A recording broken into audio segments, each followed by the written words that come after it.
Good morning to you and welcome to the show. This is Newday Saturday edition. Today is the 26th day of May 2018 and we are back here to do what we like to do best, which is deliberate over issues of national importance. As usual, we are coming from the studios of TV3 here in Accra. We're also live on 3FM 92.7 and we're streaming live around the world online at 3news.com. We'll encourage you to send through your comments and your contributions on the topics that I'll be outlining very soon to our WhatsApp number 050-0607-070, and we will read them out and share them with the rest of the world. Today, what are we looking at on the show? Quite a week it has been. Obviously, we will start with our lead story, which is the President of the Republic lodging a complaint with the Ghana Police against the GFA President, Mr. Kwesi Nyantakyi, and the question is why. Now, the President of the Republic is said to have watched excerpts of a soon-to-be-premiered investigative documentary on corruption in football by yours truly, Anas Arinyao Anas, titled Number 12, When Misconduct and Greed Become the Norm. Now, according to a press conference by one of the Deputy Chiefs of Staff, Mr. Abu Chinapo, the President watched the said excerpts in which Mr. Kwesi Nyantakyi, GFA President, is alleged to have used the name of the President of the Republic, the Vice President of the Republic, and some other high-ranking officials to allegedly induce some supposed foreign investors to part with some amount of money, specifically $12 million. Now, following the viewing, the President of the Republic deemed the allegations of the GFA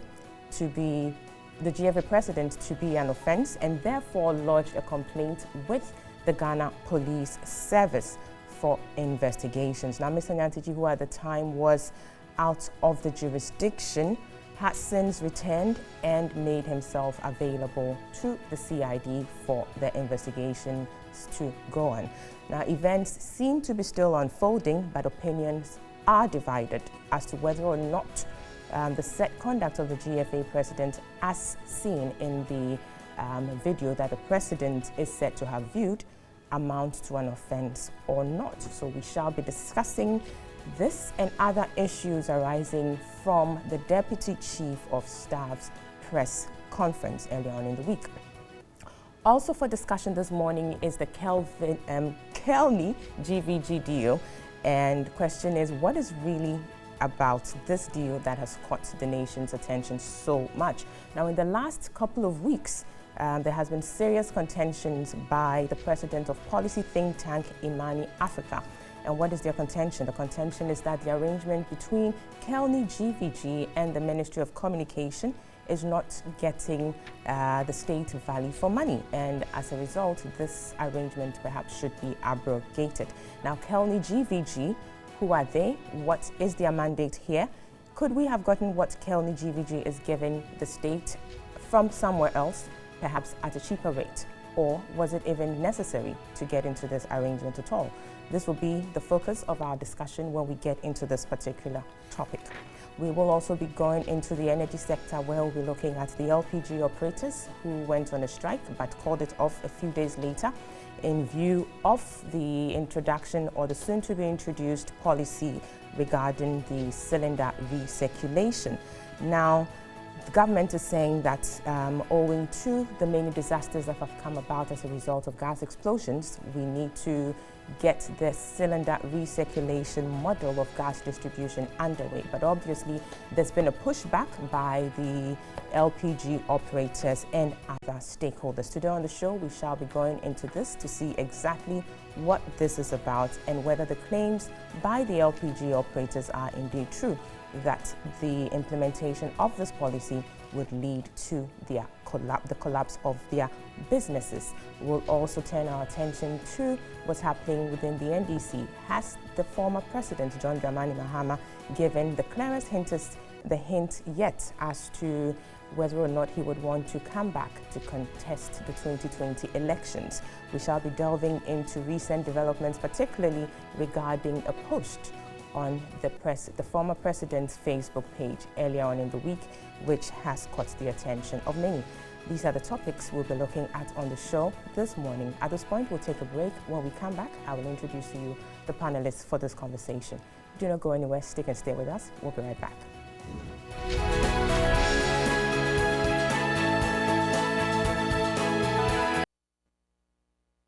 Welcome back. This is Newday Saturday edition, live on TV3, also live on 3FM 92.7, and we're online streaming live around the world at 3news.com. I'll quickly introduce the panelists for today's conversations. From my extreme left, we have Michael Otieje. He is head of sports here at Media General. Next is Dr. Ahmed Jinapo, senior lecturer at the University of Education, Winneba. Next is Kobi Ochirida-Komensa. He is the Honorable MP for Takoradi constituency and also the Deputy Minister for Aviation. Next is Mr. Martin Pebu. He is a private legal practitioner. And last but not least, we have the Honorable Inusa Fuseni. He is also a lawyer, MP for Tamale Central constituency, and the ranking member on the Constitutional and Legal Affairs Committee in Parliament. Good morning, gentlemen. Welcome to the show. It's good to have you here. It's a solid panel today, 5 men. I must add that we're expecting, okay, no, I think we're set, yes. So, but Michael is joining us for the first hour here, where we're looking at the happenings within the GFA amidst the complaints lodged by the president in respect of some excerpts of an Anas video, which is yet to be publicly premiered. We have this development this week, so Michael has joined us to share his insights on the matter with us on the show this morning. Thanks for this.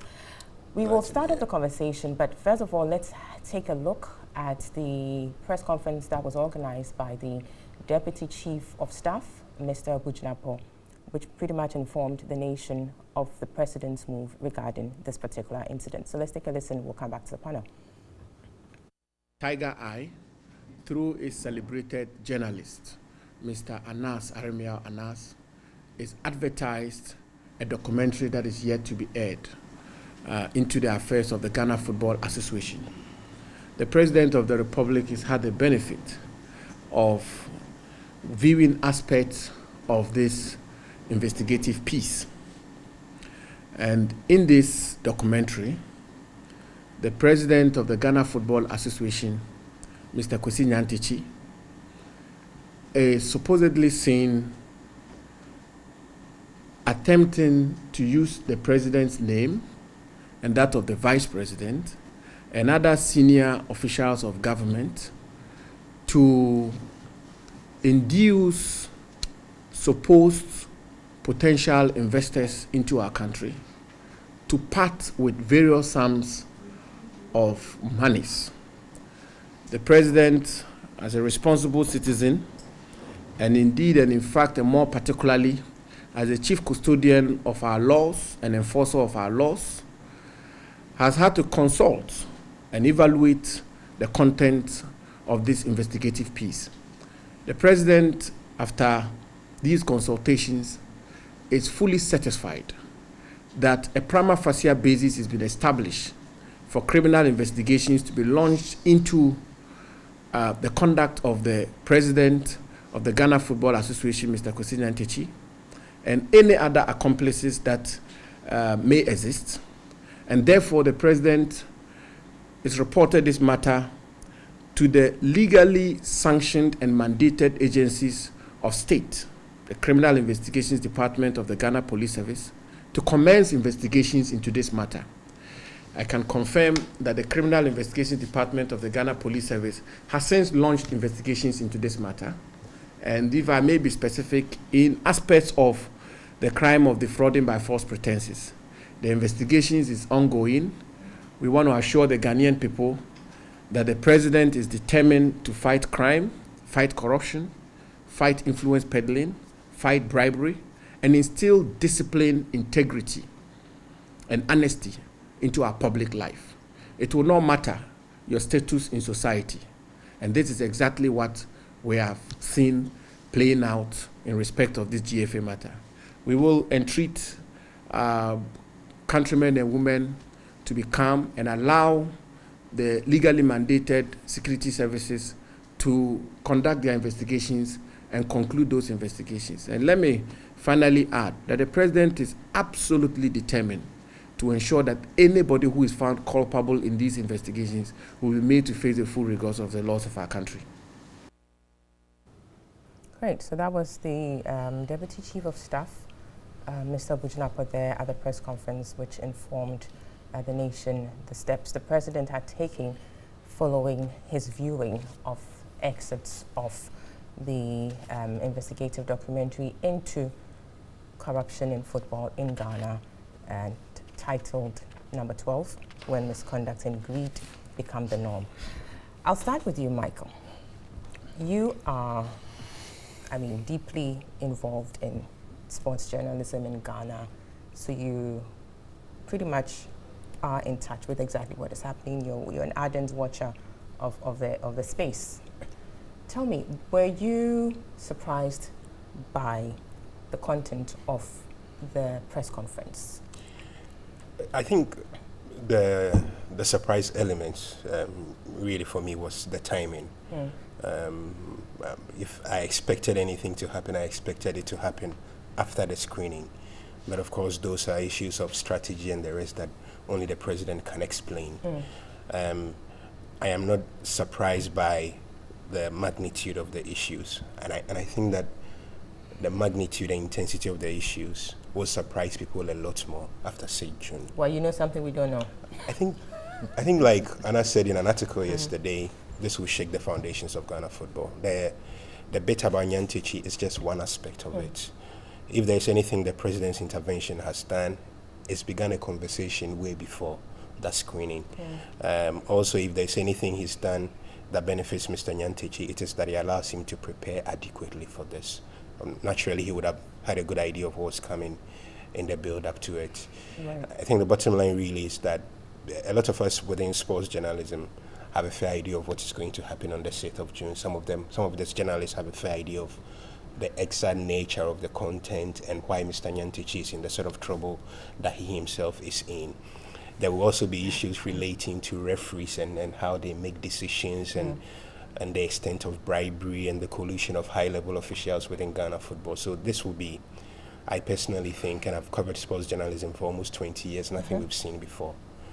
In the past, we've said, as sports journalists, we've asked questions about the integrity of the refereeing system. We've asked questions about whether those who lead Ghana football do it out of a desire, as they say, to be helpful to society or find it a cash cow.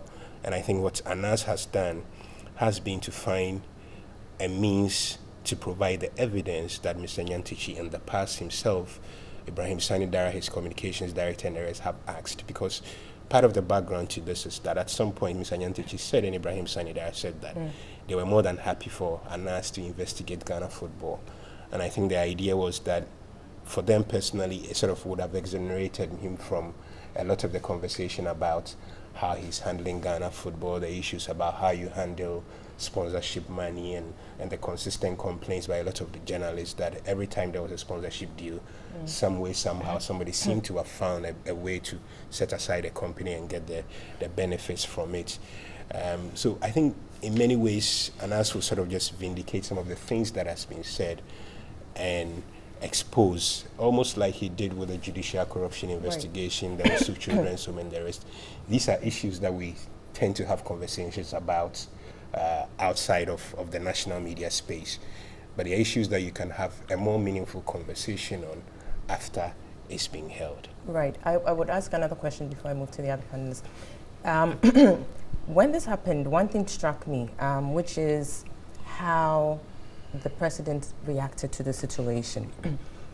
I mean, it's at this point, what we are learning is that the president, after viewing certain excerpts, which pretty much borders on Mr. Kwesi Nyantichi allegedly using the president's name, the vice president, and other senior ranking officials to, as it were, induce supposed foreign investors and all, it got the president to act in a certain way. Now, it sent my mind back to the day the president met the press. I believe that was the second encounter, where he was asked a question about the Jamefe Commission report and the fact that people were hoping to see a certain line of action regarding that. Then the president said it wasn't on his radar. Yeah. And the reason why I'm trying to link this is that definitely that report, would have, there were certain recommendations in there that, excuse me, if it had been followed through, perhaps we would have seen some transformations within the area, but we didn't see that happen.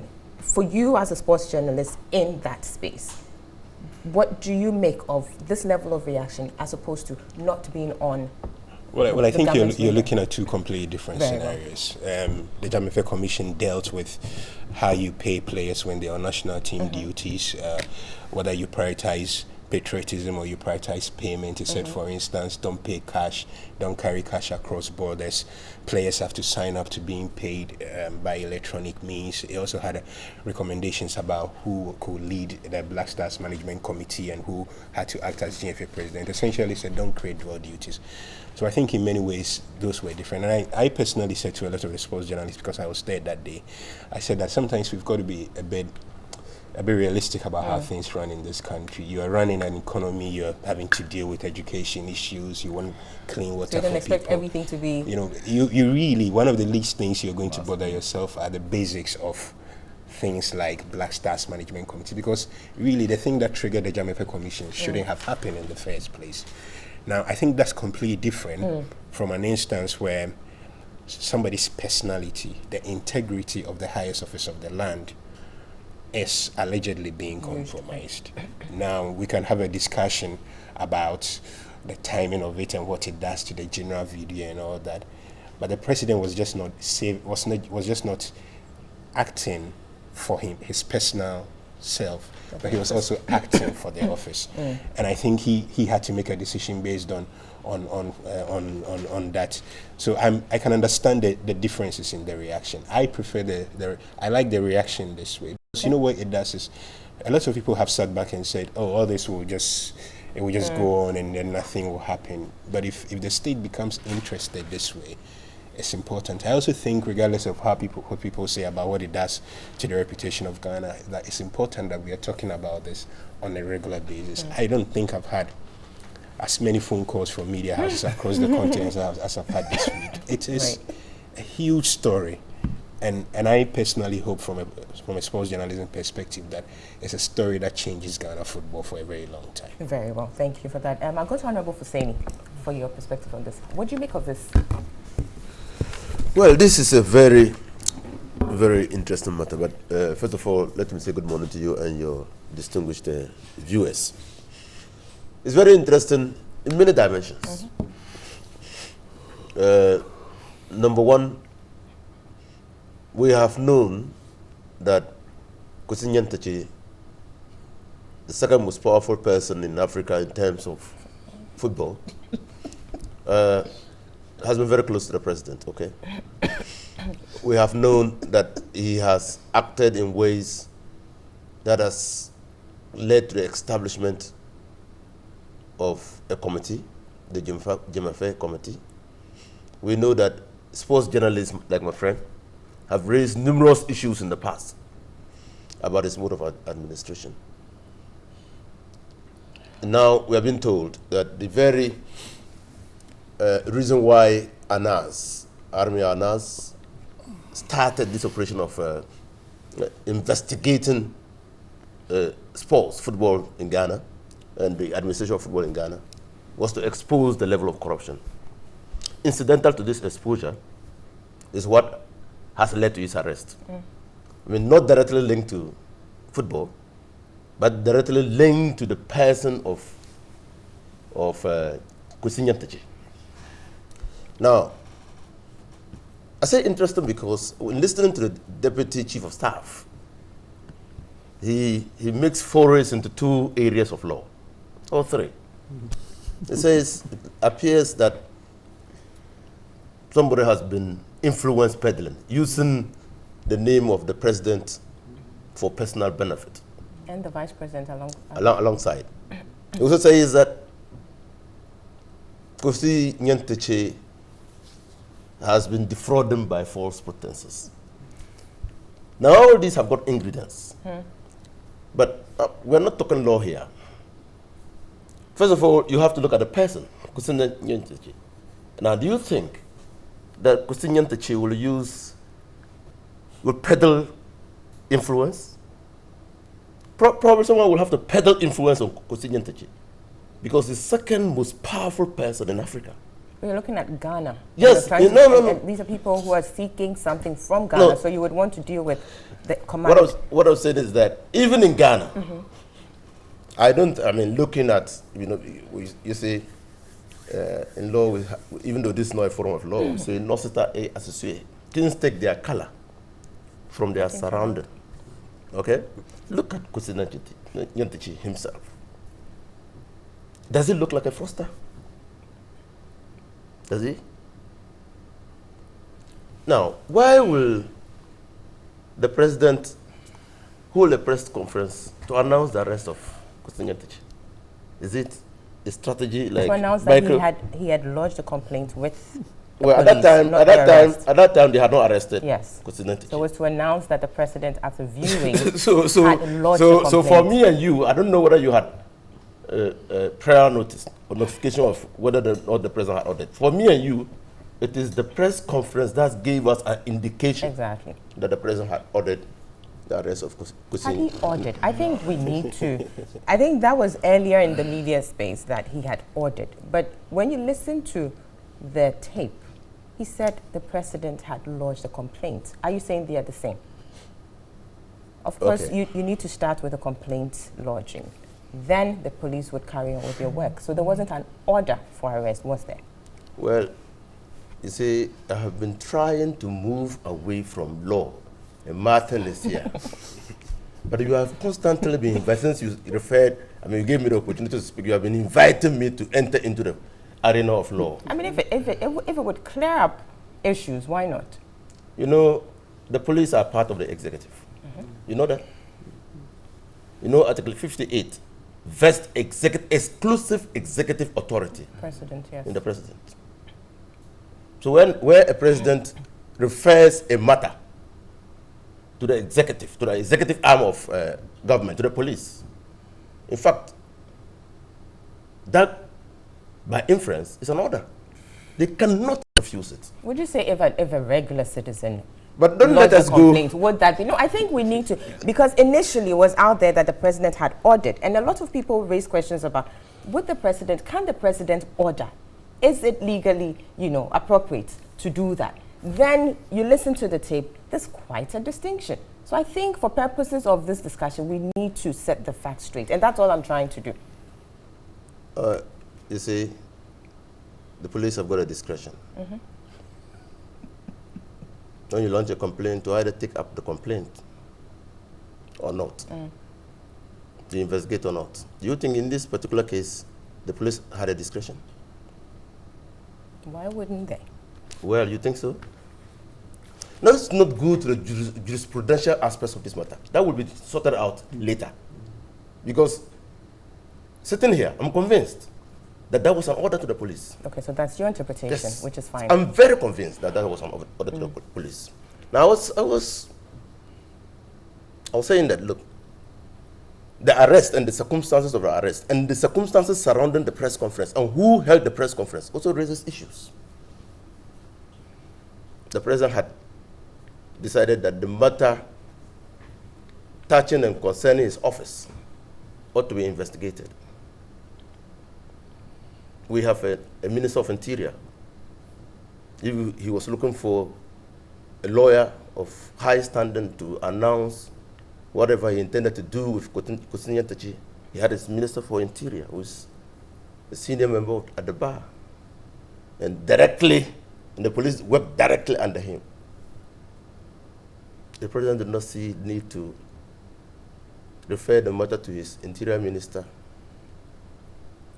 to direct the police to institute an investigation into this matter. So you see clearly that the press conference was intended to be a matter of grand public standing. An attempt by His Excellency the President to continue to maintain the high moral standard perceived high moral standard that he has. Now, but recent events clearly has cast doubt on these high moral standards. Now, the question is, again, what real significance does this case tell us in terms of Ghana football and in terms of corruption? It's very, very revealing. Now, Anas himself, and I've read, Michael has said it, and I've also read it. It says that when we finally view the tape or the documentary on the 6th of June, footballing, fraternity will crumble. So many, many aspects will be revealed. Why did the president take this step of reporting, even before we viewed? Because again, Kweku Bako says there was a confidentiality there was some matter of confidentiality. Right. That and with all deference to the high office of the president, I mean, that was a privilege extended to him. Yet his privileges are defined by law. The privileges that the president enjoys are defined by law. It doesn't include viewing a private. Why? But the list wouldn't be exhaustive, so you would go on as the situation, would present itself. That sounds fun and also. But it doesn't include the privilege of viewing a private project undertaken by a private citizen in conjunction with foreign partners to expose corruption. It doesn't include that. But whether or not that would happen is at the discretion of the people behind the video, isn't it? Well, but I'm saying that was why there was some agreement that to continue to maintain the sanctity, integrity of the project, no action should be taken after viewing until such a time that it will be proximate to the time that the general public will view safe. And I think it was reasonable. So why did the president take that decision? Again, you see clearly that that was a preemptive action. Preemptive. I mean, during the Gulf War, preemptive strikes became very important. That was preemptive. You see, if me and you and the general public had viewed the tape on the safe without any action taken by the president, the situation, the circumstances, the reaction of the public would have definitely been different. Right. On that bit about the preemptive strike, let's just hold on and take a look at a video. I believe it's of Honorable Backbane sharing similar views about why the president had to have this viewing before the general public. Let's take a look at that and come back to the panel. We indulge so much in the court of public opinion than in the court of jurisprudence or law. What's happening so far this we all have snipers of a documentary by Anas. Sometimes they say one, sometimes they say two. They even say there's one on Parliament. We were told that it will be aired on the 6th of June. And all of a sudden, it means some other people have got the opportunity of viewing it before the 6th of June. And no less a person than the #1 gentleman in the country, the president himself, has given an indication that he has had sight of that documentary. There are question marks to this, And as much as I know what corruption means, what are the question marks? The question marks, why him? Why are some people given that opportunity to see the documentary before the general public? Is that problematic? There is an issue there. Tell me. Who are those behind it? And corruption is both against the giver and the receiver. So if there are allegations made by somebody against the president, and I'm told the vice president, it's important for it to come out for all of us to see and to decide how this thing should be handled. Should they all be investigated? Okay? Or one group of people should be investigated. Who are those involved? Is it just the president? Is it just the vice? Is it just Nyantechi? There are so many questions without answers. Okay, so that was Honorable Bakbin there sharing similar sentiments that Honorable Fuseni here does on the show. But I would want you to wrap up for me with on the submission. In wrapping up, again, I have a feeling that this matter ought to have properly been referred to the special prosecutor. Very well. Thanks you for that. I'll come to you, Mr. Bebu here.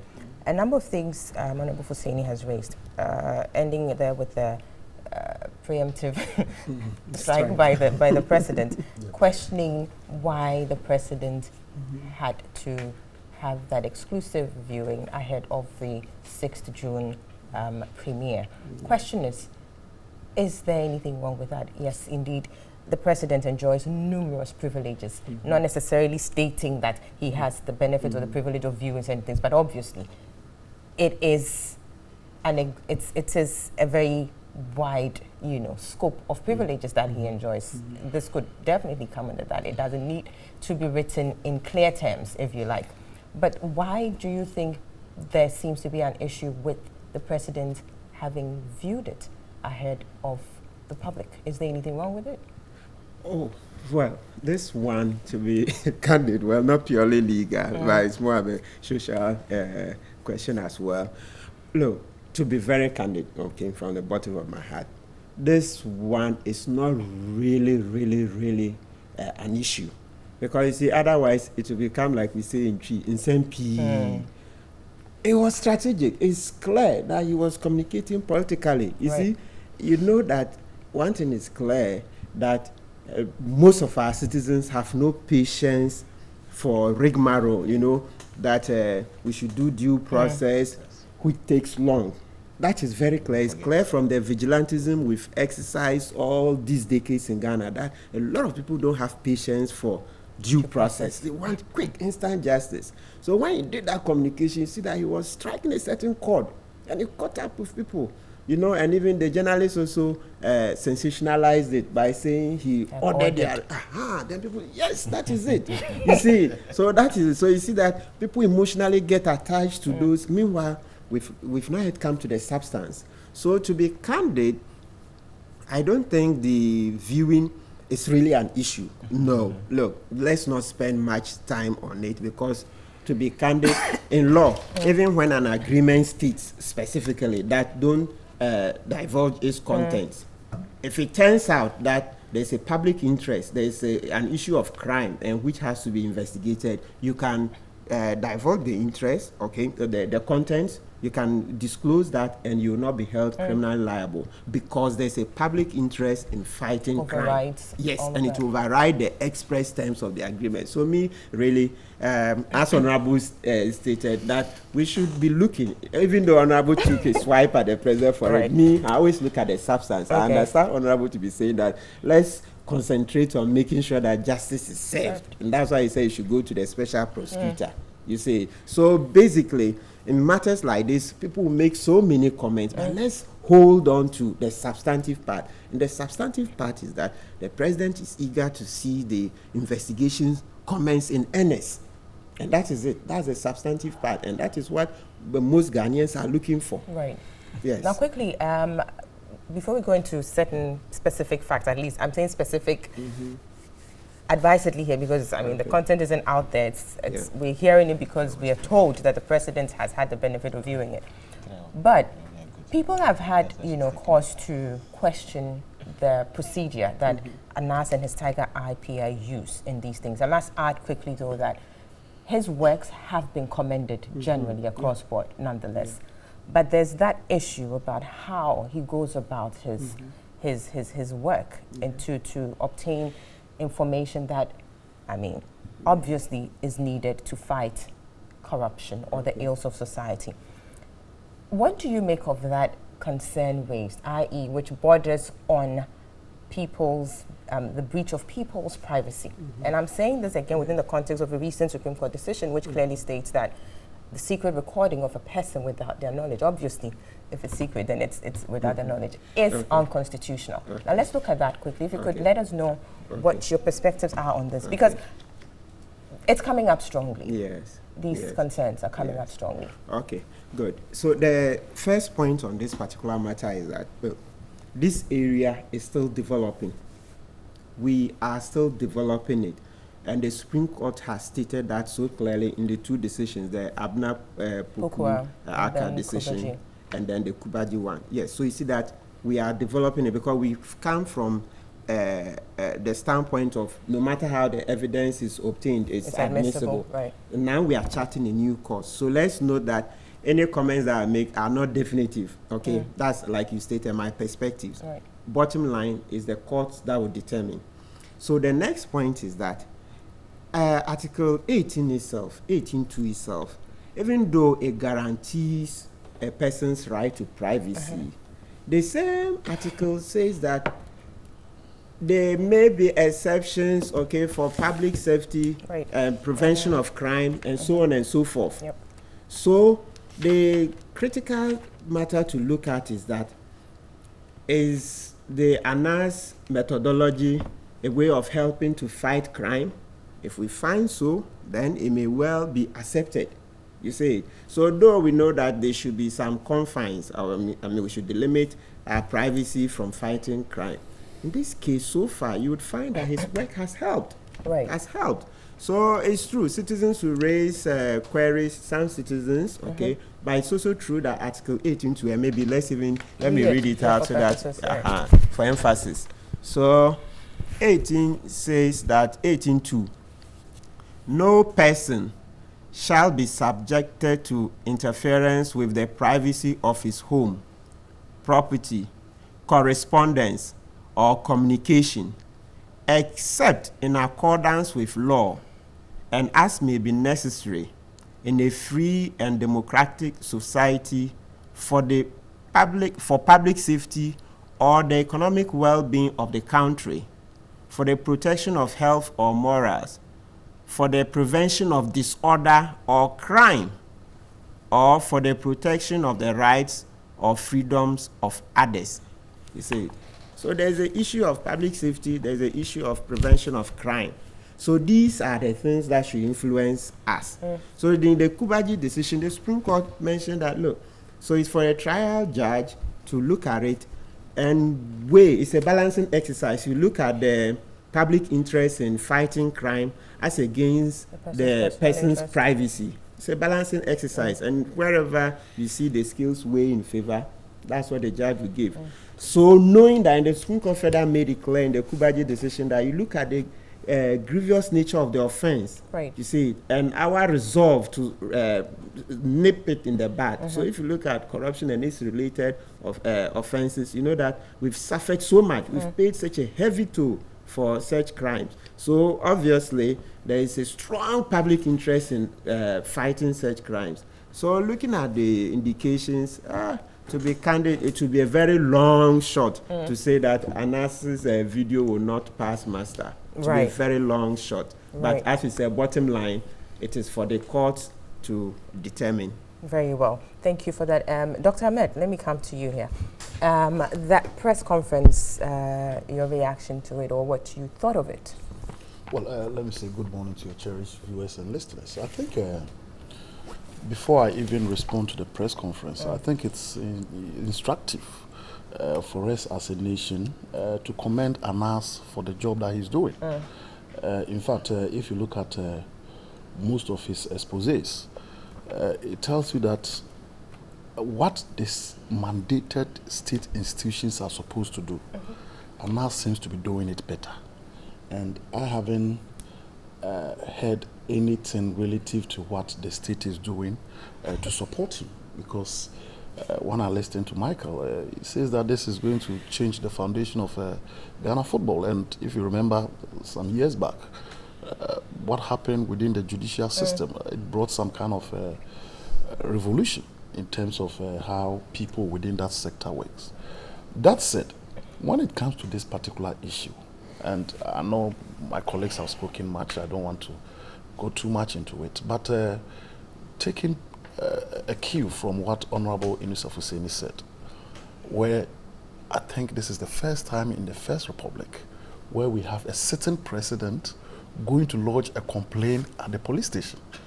The first time we have a sitting president lodging a complaint at the police station. And not just a complaint against anybody, but we are talking of what? A person of the stature of Nyantechi. Yeah. So it tells you the enormity of this situation. And I find it very worrying, even though refreshing, that this issue is coming up, because it goes to affirm the fact that, look, there's still corruption in this country. And not just corruption, but being more or less played out by people of high stature. So when you have an ordinary lecturer like me being engaged in corruption, then it's not a surprise. But you see, Abra, this but is you won't where be left off the hook, though. no, I shouldn't be, because if you listen to the Deputy Chief of Staff, the Deputy Chief of Staff Nobody's was above very the emphatic law, that right. nobody is above the law. But this is where I think the President is challenged. I find it refreshing that from what we've heard, even though I haven't seen the tape, from what we've heard, it looks as if he as an individual and his office is not culpable. That is refreshing. But I think... Well, it's early days yet. No, that's what I'm saying, from what we've heard. Okay. But he is challenged. Challenged in the sense that, listening to the Deputy Chief of Staff, that the President, upon legal advice, came to the conclusion that there's a prima facie case being established against Mr. Nyantechi. Is it upon consultations, Or, right? well, Not consultation or specifically whatever legal it is. advice. But So we don't know who he consulted. yeah, but I'm He- tempted to believe that if the President is consulting, definitely he should be consulting his Attorney General and people within his Attorney General. And I make this point because if the President has come to the conclusion that there's a prima facie case established against Mr. Nyantechi, and he as an individual, and when I say as an individual, it's government that's going to prosecute him. It's the Attorney General that's going to prosecute him in court. So if it is established by the President that, look, there's a prima facie case established against this man, and I am going to prosecute him. And when I say I mean the executive, the state. The President cannot get it wrong. He cannot get it wrong. What it means is that if Nyantechi is put before court, Nyantechi the President must work hard to get a conviction. There's no. The state must work hard. I mean, when I say this, the President, I'm talking about the state. I mean, Right. look at the logic. Because nobody forced the President could go to the police station. He looked at the case. He said, look, looking at what it is, I am convinced that there's a prima facie case established against this man. And I am the one who is going to prosecute him because it's the Attorney General. Right. But I think in all of this, for us Ghanaians, our interest is to see to it that corruption is, if not eradicated, but reduced to the barest minimum. Yeah. And it becomes very worrying when we have people in high positions who, quote and unquote, engage in such acts. We are not talking of stealing of state money, but we are talking of what? Is it influence peddling? Those were the influence peddling, and I mean these are. The Chief of Staff uses the phrase defrauding by false pretenses. Defrauding by false pretense. This is that is exactly. That's very bad. So we look forward to how this unfolds, and I think as a citizen, I think the CID needs to be encouraged and supported to do their job well. Even though Honorable Yusuf Husseini makes reference to the fact that the police are part of the executive, but we know that there have been instances where the police have arrested ministers. If you remember the former ACP Awuni. So it's not entirely the case from a layman's perspective that the police are in the pockets. The police could have decided, look, based on what the President has reported and based on what we have observed, we cannot prosecute Mr. Nyantechi. Right. They have the independence to do that. So let's give Mr. Nyantechi the benefit of that. He is proven innocent until what? Yes, he's innocent until proven guilty. Until proven guilty. And I think Ghanaians we need not to be too quick to judge him. That was Mr. Because it looks as if the but you can't blame the citizenry as well, because that's part of the perception. Yes, and it's gone on for so long. Yes. So there's this sense of let's get it done. Yeah, but what I mean is that that is where the president, even though he has all the powers, did not order for him to be put before in jail.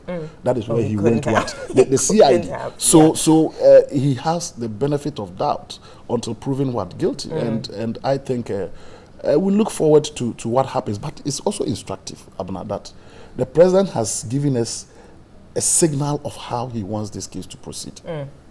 In the sense that, as Michael said, we are not talking of just an entity. We are talking of other players within the football fraternity. Right. And if he has given us the signal of how this case should proceed, then it means that all the players who are found culpable, it means they need to be investigated, they need to be prosecuted. If they are found guilty, they need to go, they need to be imprisoned. Right. So clearly you don't subscribe to the school of thought that this is just going to blow over, nothing. I hope not, but I also buy into the cynicism of what? Most Ghanaians, because they've been what they've experienced. But that's why I said that, look, this is the first time in the history of the Fourth Republic that we have a certain president going to lodge a complaint with the police, and he himself is the one going to prosecute the case. So he's challenged to make sure that, look, he gets it right. Very well. The National Service scandal in the previous administration, didn't the previous president have a leading role in it? Oh yes, the prosecution of those officers. No, it was. Did you go to the CID to report? Okay, not necessarily lodging a complaint, but yes. But the president has gone to report that, look, somebody is using my name. Very well. That's fine. Yes. Quickly, I'll move to Honorable Orchard. Our comments are here. Clearly, you're going to be very happy with what has happened with the president and the fact that he's taken this action. But I'm going to ask this question, and I'm asking this question on the basis of the fact that the president deemed what he saw credible enough to have lodged a complaint. So it's against that background that I'm going to ask this question. I hope it's taking, as such, in its sincerity, because it's a very sincere thing. Now, the president, or the GFA president, is alleged to have said in the statement, because it's going around that, the president, owing to his age, needs to be constantly reminded of discussions that have happened previously. And so one of his deputy chiefs of staff is to do that, reminding constantly. And now my question is, should we see that as a problem, that at a certain age, the president now has to be constantly reminded to do certain things or reminded of certain previous conversations? And I'm asking this against the backdrop of, that there's precedent to this effect where we've had, a certain precedent owing to a certain condition or a certain state of health not being able to be on top of issues, and that has had its own repercussions. So what do you say to that? People who are raising issues about this statement allegedly being made by the GFA president. Thank you very much to yourself and your viewers. First and foremost, I believe that what the president did was very good. And this is not the first time a president of this country has done such a thing, because I remember when the SEPS issue came up, Professor Mills was after viewing the video, was at the port in Tema to talk about it. Okay? This is not the first time Nana Danko Akufo-Addo has also referred an issue to the CID. When the issue about his own deputy chief of staffs came up, he referred the issue to the CID. When issues about his own minister, Esla Usu, came up, he referred the issue to his own ministers. But the fact of the matter is that I believe that the NDC sometimes want to create an impression that they want to always throw dirt at the presidency. But the fact of the matter is that if even Nyantechi is a friend of the president, the fact that Nyantechi is misbehaving doesn't mean that it's the president that is misbehaving. Because we've had instances in this country where the Brazil issue, Afriye was a minister, he had issues, yet the issues were not President Mahama's issues. We've had issues where ministers of state have taken double salaries. They are not issues of John Mahama. So I strongly believe that they shouldn't make any attempt to throw dirt at the president. And the president is not forgetful. If Nyantechi is talking big, making statements to maybe takes money from somebody, that is his issue. But the fact of the matter is that this president has been very consistent. He's one of the hardest working presidents in this country, and everybody knows that all the promises that he has promised, consistently is delivering on them. If he's forgetful, I believe that he wouldn't have been delivering on his promises. so I wonder. But maybe he needs to be reminded according to this tape we're hearing. The president is consistent. Look, I in particular had a major issue with WAMCO, ran up to the elections.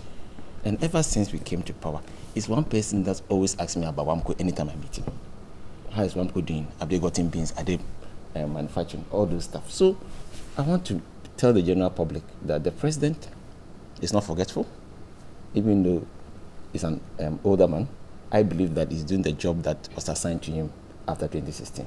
Mr. Kwesi alleges that he knows him very well. He sees him every day and is saying this. Is it possible? Even the day that he was in Dubai talking big, was he with the president? I mean, let's be fair with ourselves. We shouldn't allow the NDC propaganda to be getting into this. The president is a human rights lawyer. It is proper that when he sees such a thing, which is not only about his person, but also about the presidency, because when he feels as a president, it's the presidency that is also failing. But let me just add quickly that this isn't an NDC propaganda thing. I am looking at the issues as put out there, and I'm asking real questions. So this has nothing to do with NDC propaganda. They may have their own agenda, but these are real issues. Yes, these are real issues, and these are the issues that I'm answering. And it's not... These are the issues that I'm also answering for you.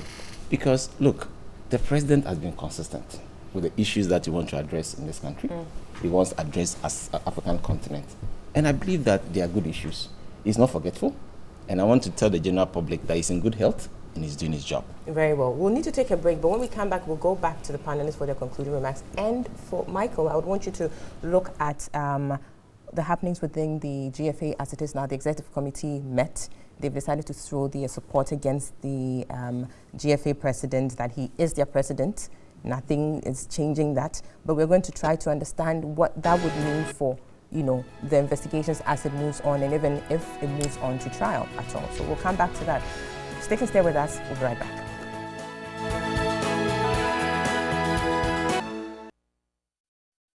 Welcome back. This is Newday Saturday edition, live on TV3, also live on 3FM 92.7, and online at 3news.com, also on our Facebook page, TV3 Ghana. We'll be going back to the panelists for their concluding remarks on this president lodging a complaint with the Ghana police in respect of some material he saw on the ANAS investigative document, which is yet to be premiered on the 6th of June. I will go to Michael here to, give us his concluding remarks, but also specifically look at what I said before we went on that break, the implications of the ex-committee backing the FA president as it is, moving forward, further investigations, and, possibility of a trial. How would that, play out? Well, I think the executive committee basically is doing what is routine. At the moment, as far as they are concerned, there's nothing that implicates Nyantechi. As most of the panelists here have said, he's innocent until proven guilty. So they're doing what you would expect them to do. There were about 14 of them who attended the meeting at M Plaza on Thursday and came out with a statement to say that they will stand behind him until the processes. But they also said in that statement, and I thought it was important, that they were prepared to allow the processes to take its due course. So there was basically no challenge to the issues that have been raised against Mr. Nyantechi, but to say at the moment he remains president of the Football Association. But I think a lot of that will change after the 6th. A few of the executive committee members will get caught up in this. There will be people in charge of referees who will be in trouble. There will be Michael, you sound like you've seen this thing. I have a fair idea. Okay. No, I've not seen it, but I have a fair idea. But I think that there will be a few executive committee members caught in this, and ultimately, what it could mean, I think, will be a change in the direction of the leadership of the Ghana Football Association. Listen, I think a lot is said about how ANAS gets his material and everything. I think through football, and the biggest comparison to this has to come from Italy, where at a certain point they became so exasperated by the quality of refereeing, by the way their football was run. Nobody was willing to do anything about it. Dr. Jinapo spoke about the state having to do this work. The Italian version of the FBI decided to put wiretaps on major club officials, referees, and the rest in the build-up to a critical period in their league, and that led to the Calciopoli that sent Juventus, the equivalent of Ekotoko here, to the second division for a very long time. It was a case that sunk Italian football so low but also a case that cleansed Right. Italian football. Right. Another example has to be the American investigation into the running of events at FIFA. Because you see, when you look at sports, there's just so much money involved, but also so much deals that have to be made. Television contracts, who gets the contract to build a stadium. There's so much money. It's almost an industry on its own. When the World Cup is played next 2 weeks, television stations will have to be paying in sub-Saharan Africa around $300,000 to be able to show the World Cup for 1 month. And this is the equivalent of mostly the budget for a year. So I'm just trying to paint a picture of the quantum of money involved in this. And what it's led to is that a lot of the individuals involved in sports, because of the money, become too powerful. I like this that Anas is doing because for too long, a lot of journalists spoke about the implications of this. Kwabena Iwuah, who is president of the Sports Writers Association of Ghana, has said on public platforms that referees are bribed. Now, it's become so bad that our leading referee got caught up in an international scandal where he happily took or collaborated with syndicates and fixed the match. Now, FIFA said that at the time when he made the decision he made, there was a curious change in the betting systems. And Lamptey has not come out to defend himself since then. So this is the extent of the rot in refereeing in Ghana. There's also problems with administrators, and I am happy that whatever the questions about Anas's procedures, this is throwing this issue into the spotlight.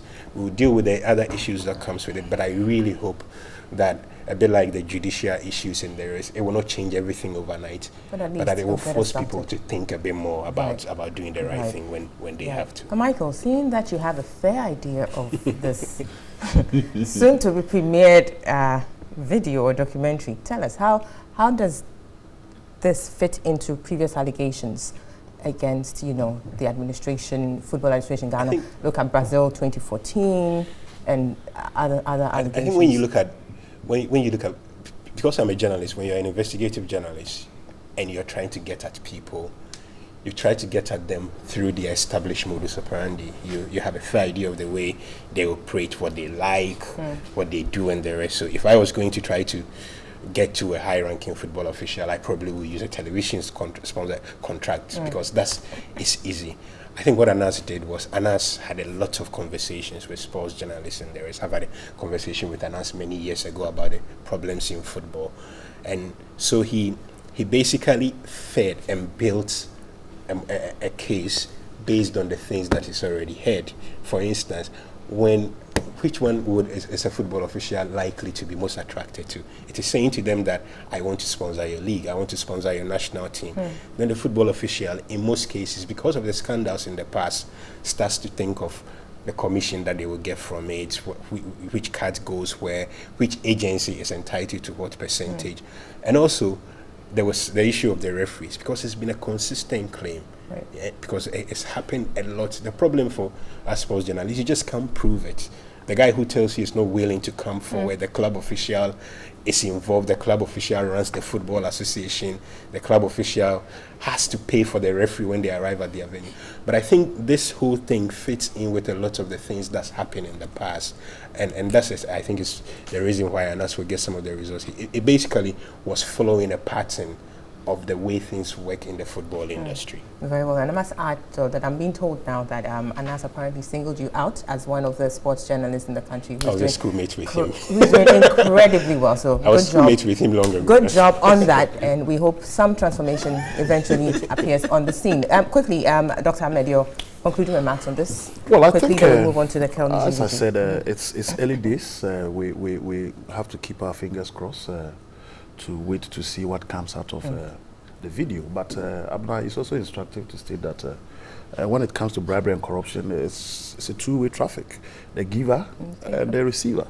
So if it is the case that some investors were prepared to part money to meet the president, it tells you the kind of people that we are dealing with from the outside world. It's not just we Ghanaians, but it also tells you the mindset of the quote-unquote foreign investors. So my interest, and I believe that's the interest of most Ghanaians, is not just about naming and shaming, but people should be used to serve as deterrents. Because at the end of the day, it's not just about people being shamed, but the law must work. And that is where I think the responsibility lies on His Excellency the President to move a step beyond just making a report. And exactly, we need actual transformation, not just the name and the shame, which is fine. I think it's a good start. Very well. Honourable Otrida, yes. quickly. Thank you. I believe that football administration need to be looked at again. If you take the emptiness of our stadiums when they are local premier matches, shows that there's a problem. You know, the human mind is very curious. That is why people will watch something like Discovery Channel. I mean, people want suspense. That's why they go to stadium. I mean, if you go take the European leagues, clearly you see the number of people in the stadium tells you that they are there for some suspense. But in Ghana, when people are going to watch a match, say between Kotoko and say Olympics, naturally everybody knows that maybe Kotoko will win. So if I know Kotoko is going to win, why go to the stadium? Why go to the stadium? And that is where the refereeing issues become a major problem. Because if the matches are already decided in the bedroom before the matches are played, naturally nobody will go to the stadium. I have followed football for some time, and if you take the time that Herbert Mensah came to manage Kotoko, I mean, there was so much space around football that people could join and then celebrate football. These days you don't see that, and I believe that with this expose, it will help Ghanaians and then the football administrators themselves to know what is coming up and sort themselves out. Yes. Very well. Ms. Quickly, quickly. Okay. So 3 short points. One, I honestly entreat fellow citizens that we should let the due process of the law work. Let's not begin to pass the guilty verdict, because when you follow the social commentary and all that, it looks like, oh, they say done deal. No, it doesn't help. We've seen situations in which some of the previous announced videos, some people have been acquitted. Right. So let's be very patient. The vigilantism must stop. It's not good for us. We've paid a heavy toll, and so there's a time to stop. Number 2, I think that considering that, looking at this case, it will be better suited for the special prosecutor to deal with it. Most especially considering that in the not too distant past, when A+ matter came up, the CID boss was on tape to have, trying to show how to deal with it. I remember even Kweku Baku dealt with it on Joy FM. It didn't inspire us. There was no confidence in the manner in which she dealt with it. So for me, it's better. Mr. Amidu, any day, if you put the CID boss and Mr. Amidu here, any day, I'm sure citizens will vote that Mr. Amidu is the right person to deal with this matter, not the CID. That is what I think we should look at. I think it should be transferred or referred to the special prosecutor. Yes. Very well. Honorable Fuseni, your concluding remarks on this? Thank you so very much. Let me first of all tell my friend, Mr. Kobe, Honorable Kobe, that is myopic, narrow-minded, and egocentric to think that what the commentary that we are given is an NDC propaganda. It goes beyond NDC.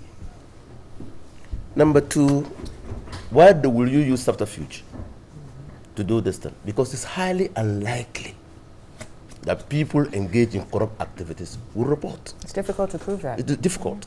So that's why I just came back from Singapore, and they also embarked on that. They used subterfuge to be able to arrest referees. Sports is a huge industry, and Michael has alluded to it. Huge. Now, because it's a huge industry, people engaged in this have influence. And so I'm not surprised that investors chose Nyantechi to enter Ghana. I'm not surprised. And so the whole gamut of facts now appearing lends credence to the fact that to deal with corruption, we need the institution of the special prosecutor to investigate this matter. 3, I'm not in any way faulting the police. I've not said that reporting the matter to police will A+ says that it will come to nothing. I'm not saying that. I'm just saying that MPP, before they went into the election, said they were going to deal with corruption. And to deal with that, they were going to establish the office of the special prosecutor. We have since established the office of the special prosecutor. So this matter is about corruption.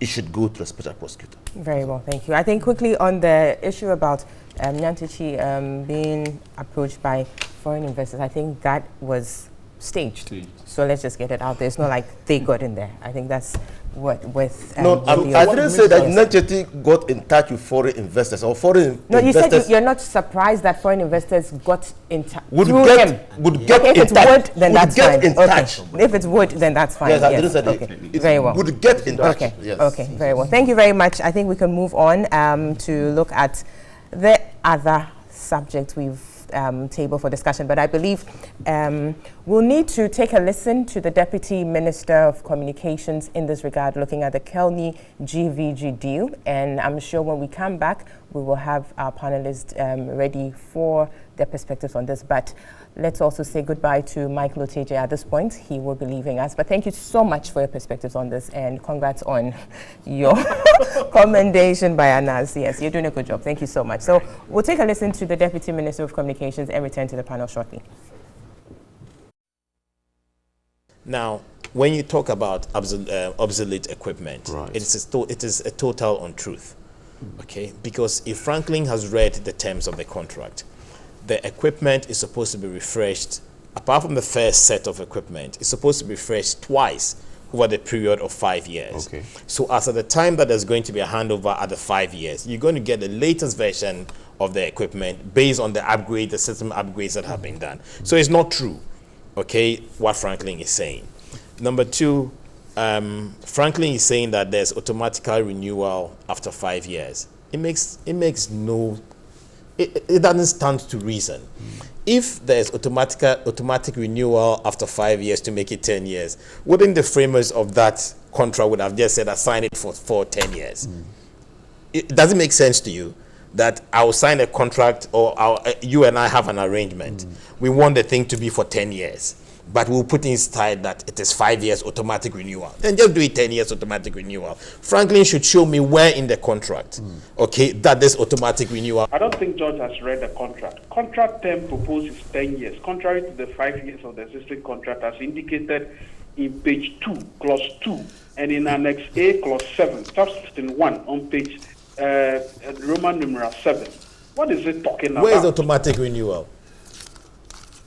He tell me where is automatic renewal he's talking about. You are not even understanding the language. What am I not understanding? Your contract term is 10 years, contrary to the 5 years of the existing contract, because you are automatically renewing it, and it's there on page 2. Where is automatic renewal? I'm showing you. Can you keep quiet, please? I didn't interject.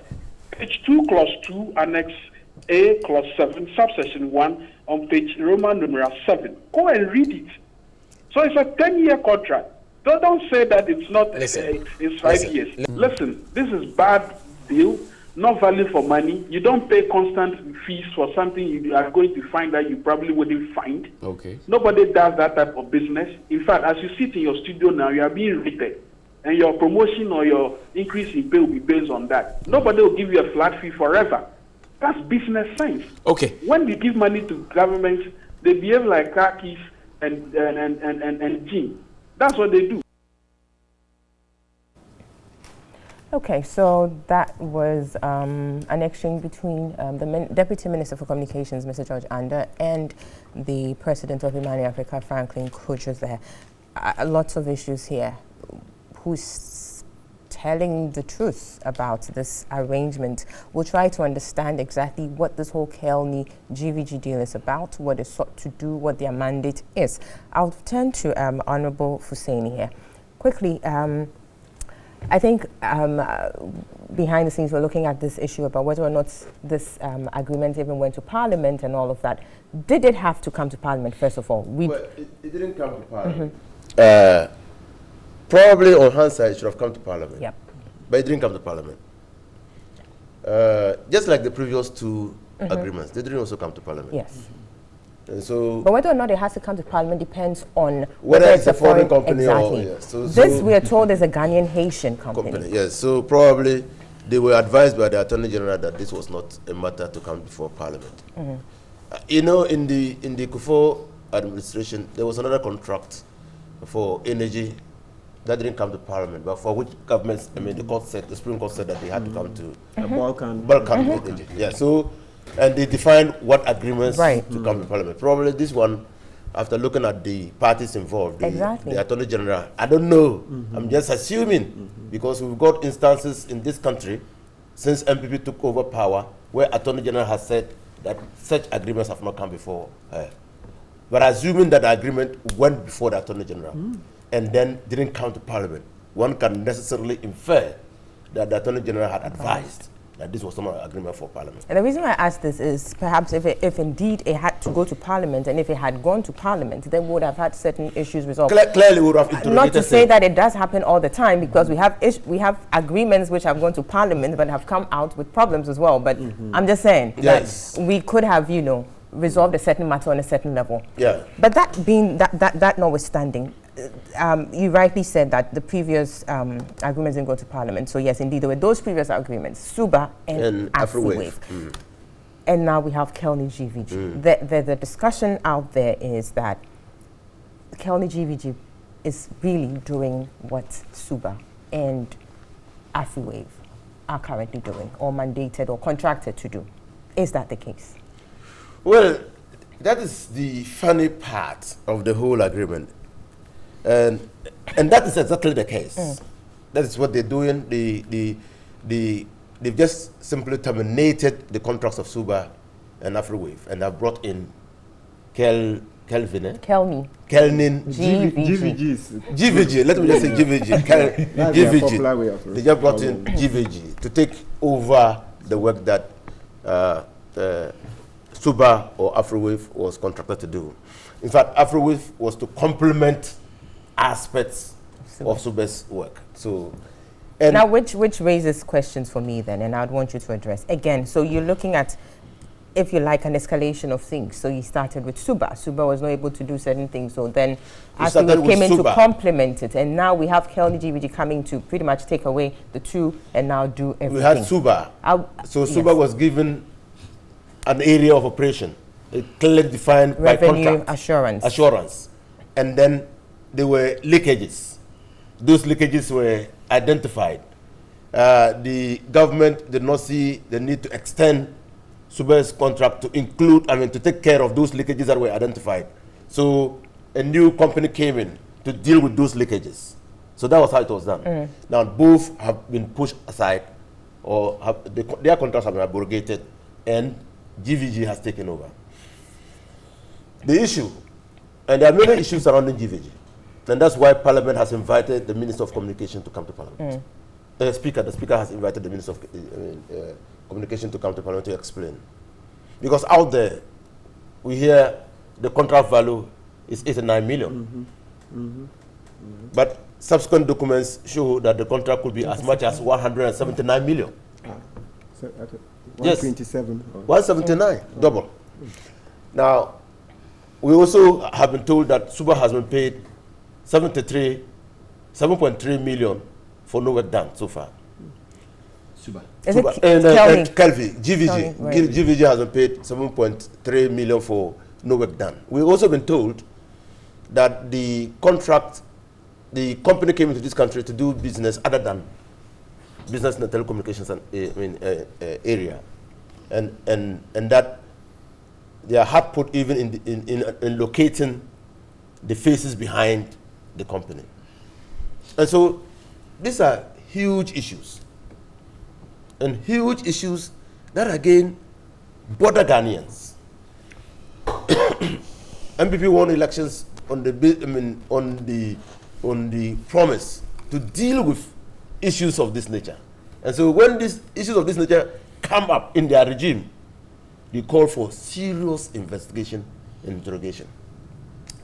Now, that is why in linking this contract to what we discussed previously, it appears that there is a conscious attempt to redefine the World Bank's ease of doing business indices in Ghana.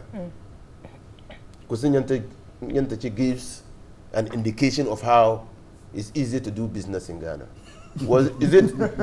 Is it part of the ease of doing business as defined by Kwesi Nyantakyi? Is it? And many others. And many others. You see, let me just digress a little. You have margins. Today we have been told that they're going to do ID cards for us, the whole country, at an amount of $1.2 billion for 5 years.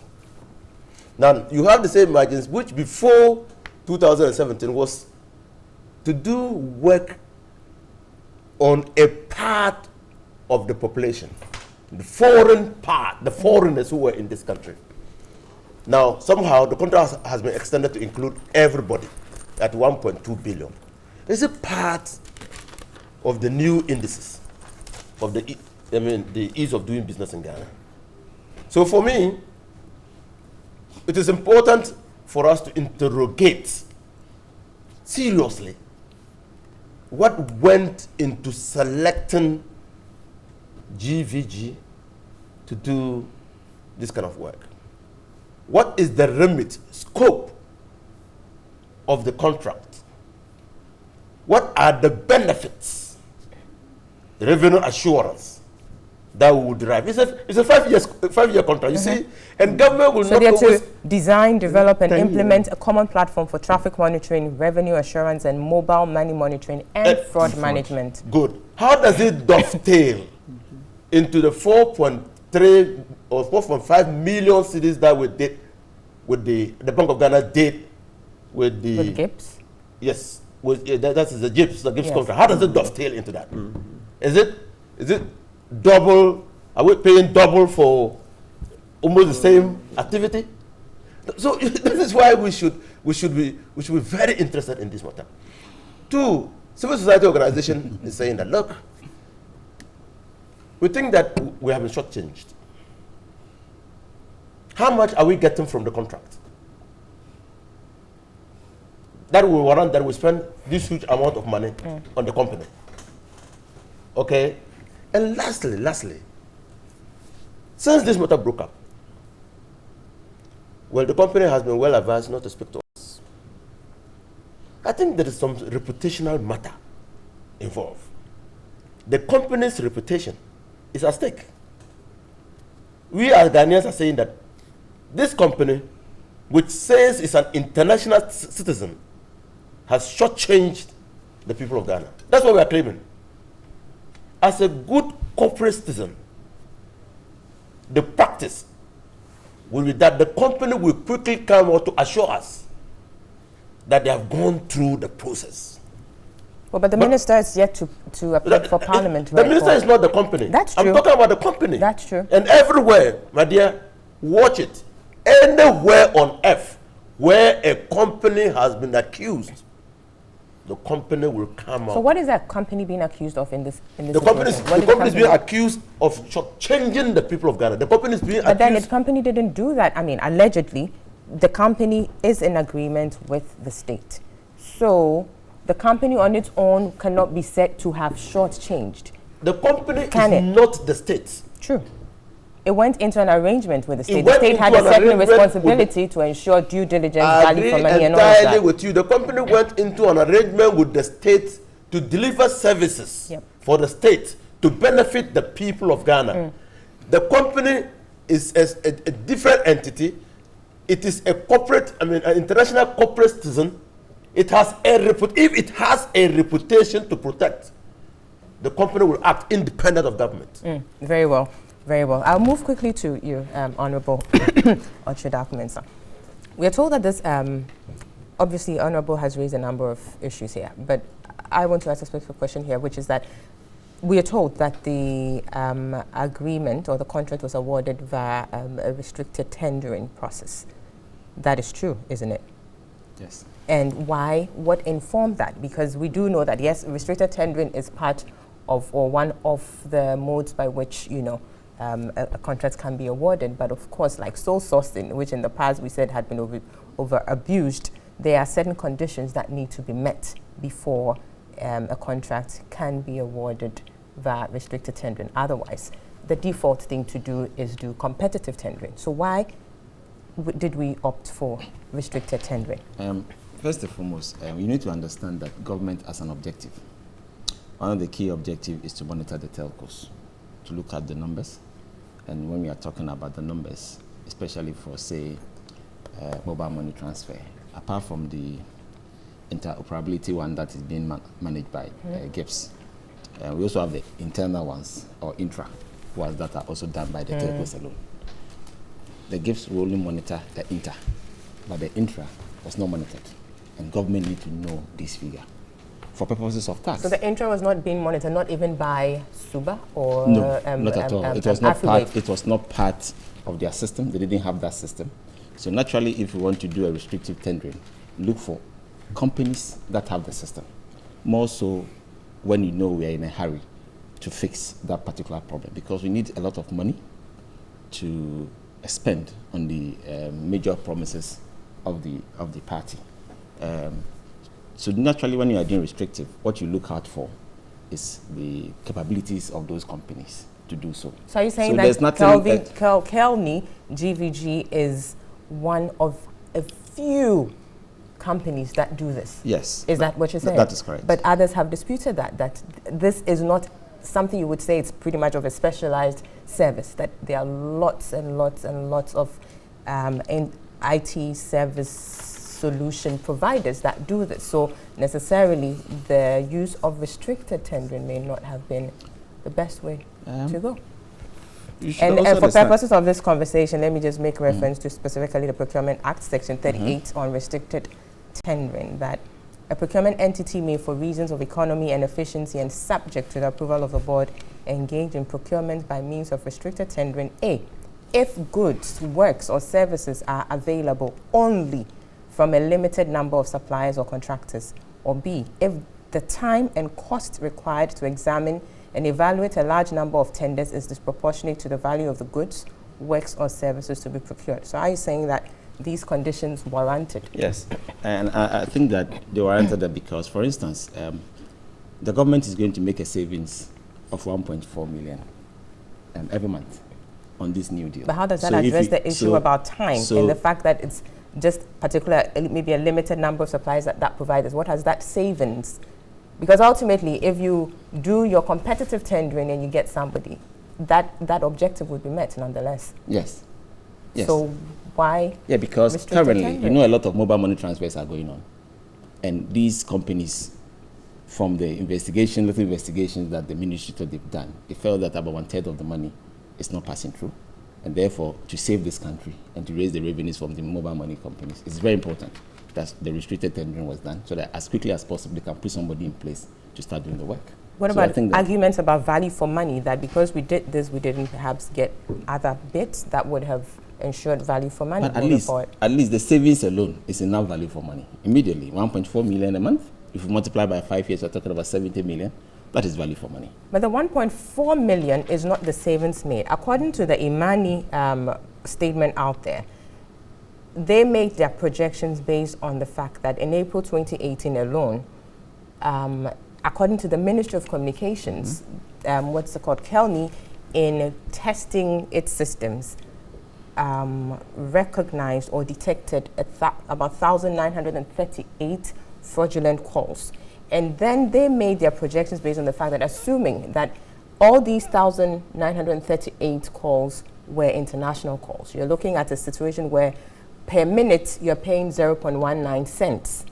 And they then expanded their argument further to say that, assuming all these 1,938 international calls lasted 60 minutes, which of course is not necessarily the case or couldn't be the case, the savings there would have been a little over 22,000, yet you've paid Kelny 1.4 million. So the question then is that value for money?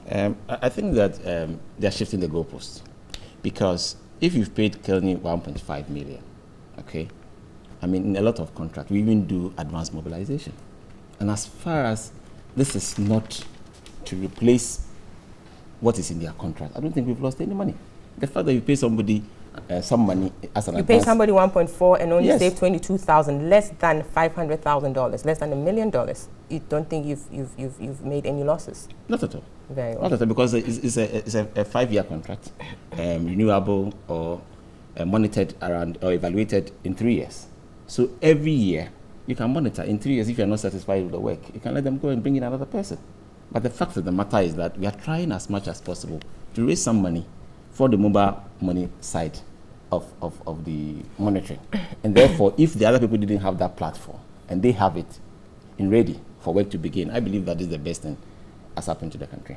Very well. Now, lastly, that you are justifying the move to Kelny, but there are those who are saying that why not, I mean, in the review of the existing arrangement, why didn't we add on to the parties that had already been contracted? That surely would have been a useful thing to do, wouldn't that have been? You also understand that even the initial contract that was introduced under Honorable Arun Edrusu and GVG was in place, it was bought off by Suba.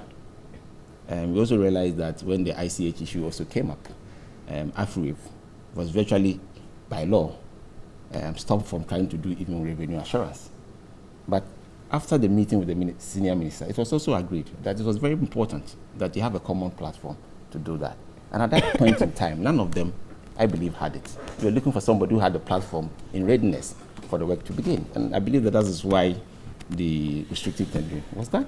And then it has been awarded, and now, at least for the next 5 years, we can monitor and take a decision. And I believe that that's the best decision that has been taken, because the law says that it's the board that has to take that decision. And I believe that they've taken the decision in the best interest of the country. Very well. Based on the issues that need to be addressed. Fine. We'll need to take a break at this point. When we come back, I will go to the other panelists for their perspectives on this issue, and we shall delve deeper into the matter. You're watching and listening to Newday Saturday Edition. We'll be right back.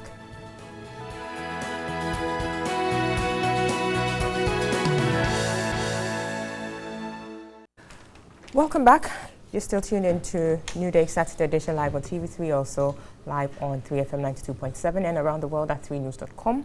Also on our Facebook page, TV3 Ghana. We're still looking at the Kelny GVG deal and trying to understand exactly where things are and where things are headed.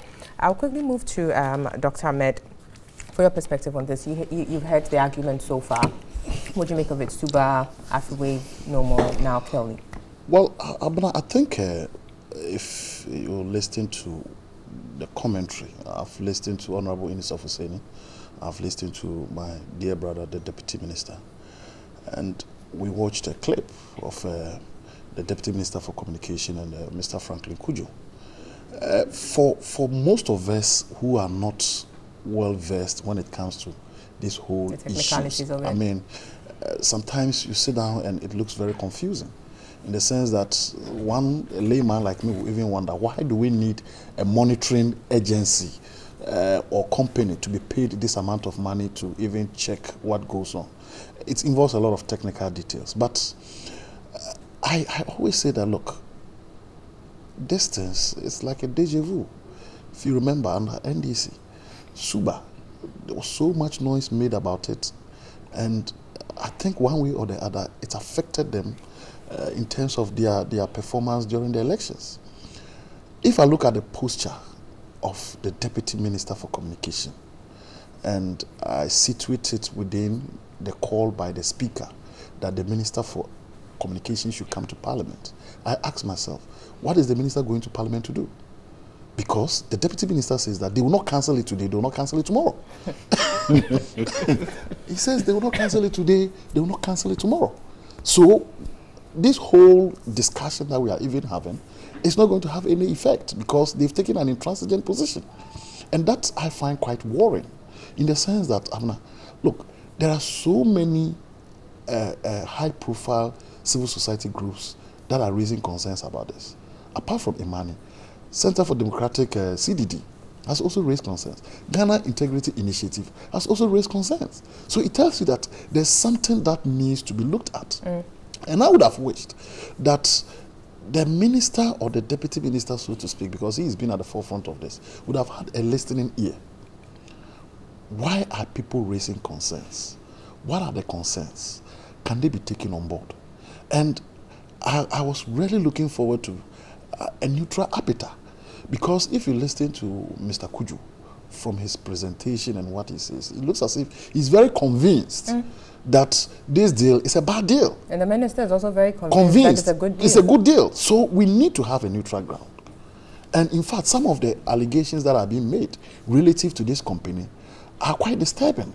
And that is where, when you ask the question of restricted tendering, I find it quite intriguing that by the resume being given of this company that it was initially involved in the export of tomatoes and cement. That's what Frank Mikujo is saying.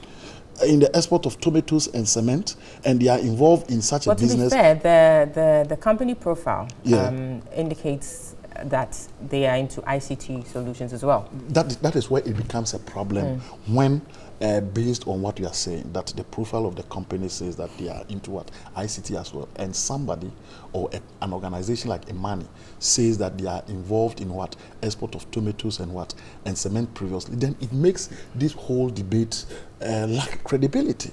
You get the point? I mean, if what is being said is a lie, then it makes it problematic in the sense that you can't even trust the agency that is making the argument that, look, this deal is a bad deal. So you're still pushing for the third person? Yes, so I think there needs to be an arbiter.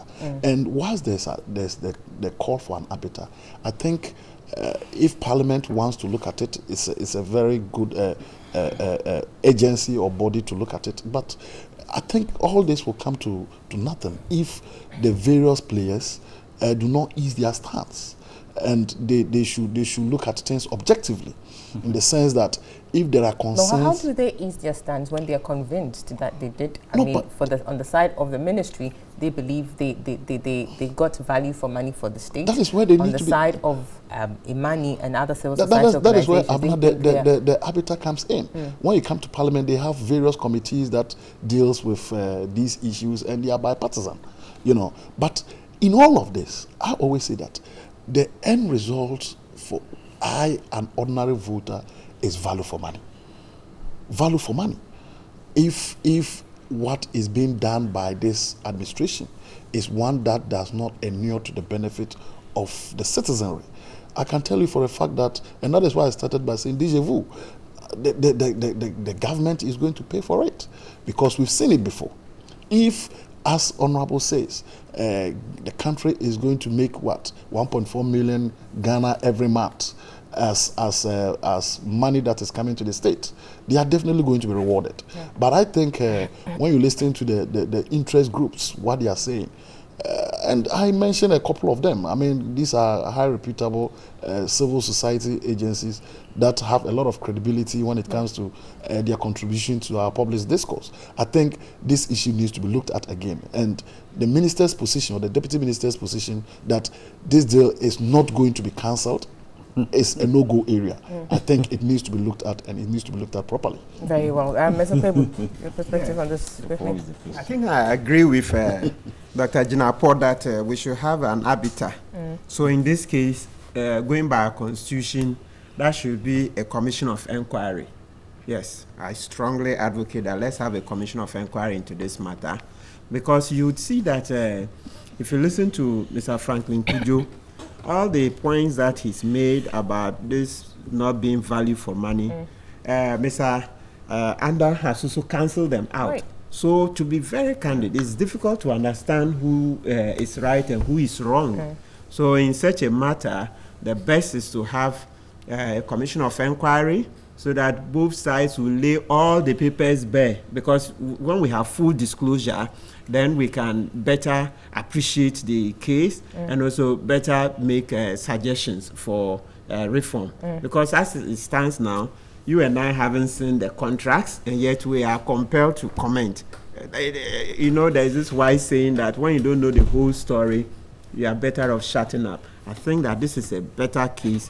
Yeah, very, very good case. I mean, fortunately, the Constitution provides for it, that if the president sees it fit, you should set up a commission of inquiry. Right. So looking at, and I think that is an appropriate case, because you see that this matter has created so much public interest. Citizens are agitated, you know, because once we see that there is a prospect of the public purse being raped, okay, being disputed, then people are up in arms trying to make sure that we protect the public purse. So I think looking at all the surrounding circumstances, this will be a very good case to set up a commission of inquiry. Most especially also, there's this final fact that I found that was curious, that we are to bear the cost of the equipment. I don't know if Honorable has better information. I saw Mr. Kujo put on the platform that we have to pay for the equipment. So if we are paying after for the equipment, eventually. Yes, then the equipment will be brought back to us. If we are paying for the equipment, we might as well have our own citizens to run it. Exactly. And for me, that was just the one that just spooked me. Which is why others are also of the view that perhaps we don't even need these entities at all, like these third parties who come in to provide these kinds of solutions we're seeking. Because at the end of the day, it's about building the capacities of the agencies that need. So you're looking at GRA, you're looking at NCA, build the capacities, and let's get on with it. So for instance, you're looking at a period of over 7 to 8 years. You're looking at 2010 when Suba first came in. So within this period, if indeed there was that intention to build our capacities, we could have done that. But obviously, that wasn't part of our thought process. Exactly, you're perfectly right. So I also subscribe to that idea that we should build the capacity of our own citizens so that our own citizens can man this equipment and then make sure that we retain as much for ourselves as possible, rather than paying out a few cedis in the form of dollars to, companies, private entities, and foreign entities. And then perhaps, so to keep it, to make sure that we really get results in this case, maybe Abna, you should find a way of keeping traction on the case. That look, we are calling for the public inquiry, commission of inquiry into it. You know, you remember how the World Cup Commission of Inquiry Justice Jamefe, you know the questions when you ask, even the manner in which he dealt with it, you see, since then, at least we've been conscientized in a certain manner. We saw how the few CDs were being spent in a manner that we didn't But there are those who ask you, but what happened ultimately at the end of it? Yes, we saw people come there, display, whatever, but at the end of the day, one of the good things that's happened is number 12, the ANAS expose. Okay. I think he says it, that's one of it. So at least we've benefited. That apart, you see, it shouldn't always be that for every case that comes into the public domain, there must be a criminal conviction. You won't get it that way. At least through the that commission, we named and shamed some people. And those persons, some politically, they are finished. Some are finished politically because in the court of public opinion, we've also convicted them. At least the evidence was laid bare. It's just that some were lucky that technically, because of the way the rules were made, you couldn't use that same evidence to go and prosecute them in a court of law. You remember the Kujon Pienim one, you know. So some, we have punished them enough by the commission's sittings and the findings. Of course, it's not necessary to mention names, but every Ghanaian that followed knows that some people at least have received punishment through the way where they are misdeeds. Yes. Okay, so please, let's have a commission of inquiry on this. Quickly, before I move on to Honorable for his final words on this, I mean, the word out there, according to the Imani statement, is that there's a term of the contract which is quite, onerous, if you like, to the state, that a termination of a contract by government will attract 50% of the monthly payment for the rest of the contract term. I know that, of course, like we say, that no contract is in perpetuity. At some point, you will need to, so that you don't make it seem like, I mean, you're terminating it, and so bear the rest bear the cost for as long as I was supposed to have been in this contract for. That's quite the step, if indeed it's the truth. Yes. Like you're saying, if indeed this is what is out there, isn't it? Indeed, if it is indeed true that just a simple provision in the contract that a termination will attract a 50% payment penalty, then that will be unconscionable, because every contract should have the conditions under which it can be terminated. A contract can be terminated for non-performance. Okay, so if we've entered into a contract with them to do a certain specific job and they refuse or neglect to do the job, that would be a legitimate grounds to terminate. And if you terminate that contract on that basis, should it attract a 50% payment? Okay. Now, but why are we raising these issues? It's simple. It's democratic accountability. The price that we have to pay to keep our democracy alive is perpetual vigilance, to ensure that those who have given the power to use the power in accordance with the will of the people. I think it's stated in Article 1 of the Constitution about governance. And so we have to look at it carefully and see how we can hold government, the executive, accountable to the people of this country. Now, democratic accountability will come to a head in 2020, where we either renew their mandate or remove them. But in between now and 2020, we have to continue to draw attention to these things so that government can take remedial steps in correcting them. That's what we're doing. Very well. Great. So I think we can move on now to look at another issue that's coming up from the Ports and Harbours Authority, where the junior members there are demanding the removal of the board chair, Mr. Peter McMenu. Indeed, we haven't had or heard the formal response by the board chair. So as it is, this is the views of the members that we are looking at, but obviously quite agitated there, raising a number of issues. Honourable, what is happening? I think that some members of the union are agitating on some few issues at the port. And I find it very strange because one of the major issues was that the board chairman's wife sells tickets to the port. and the way you put it. Yes. And I feel that it's very unfortunate that they are making these allegations because since 2000 to 2008, they have been selling tickets to them. And he's been doing this business for over 35 years. And you know, with normal government agencies, usually they don't have the money ready cash. You really have to credit them and later go for your money. For IATA registered travel agencies, there's always a margin. You can't go beyond it, between 5% to 9%. And even these days, because of the online service that a lot of the airlines provide, some of them don't even get the commission. You only get your service charge. And for the service charge, even if you go to the airline company's own shops, you still pay for these service charges. So I was wondering why they are making these allegations when they're not putting out figures there. And for me, it's not tenable. The other issue they have also raised was that the board was putting a lot of pressure on the management and that they felt that there was a problem with it. But I believe that if the board can put a lot of pressure on management to make sure that MPS, of which Ghana started with 30%, is reduced to 15% on the NDC, and the new board comes in and put pressure to get the 30% back, you cannot tell me that is the wrong thing that they are doing. If you take the LNG terminal that is being built in Takoradi, there was one that had already been built in Tama, and they put pressure on the management to make sure that they can sign the necessary contract. Government having a lot of savings, and we can have jobs for our boys in Takoradi to be built. And you say they are putting pressure on management. I believe that that is also very wrong, and I believe that the Honourable Peter McMenu is no mean a person. He's an industrialist. He's a borehole contractor. He has a lot of business in a lot of spheres. And I strongly believe that he's not done nothing wrong.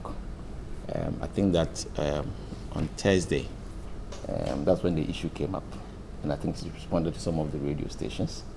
Maybe this week when he comes back from Honorable Apiaminke's funeral, you have time to respond to a lot of them. So I believe that he's not done nothing wrong. The right things are being done at the port, and I know that Ghana is getting value. But there's also an accusation or allegation that Mr. Menu has registered some 7 companies and is awarding contracts to those companies without seeking the board's approval. It's not true. It's not true at all. Yes, it's not true at all. Very well. Yes, now, and the mark is too big. That's what you're saying, and I need to quickly. I'll turn to Mr. Kwebu here and try to get your perspective. Now, this is an allegation that has come. We haven't had the man's response, so that we know exactly what the situation is. So, moving forward, I mean, how do we deal with these things? Because the allegations will keep coming. Yeah. But how do we, deal with them when they come? Especially when there's no formal response to deny or admit or whatever. How do we, because we can't also turn a blind eye to these things. Exactly. We can't also turn a blind eye to these things because some of them are obviously worth discussing, but we need to discuss them within a certain holistic context, which at the moment perhaps we don't really have because we don't have the man's response.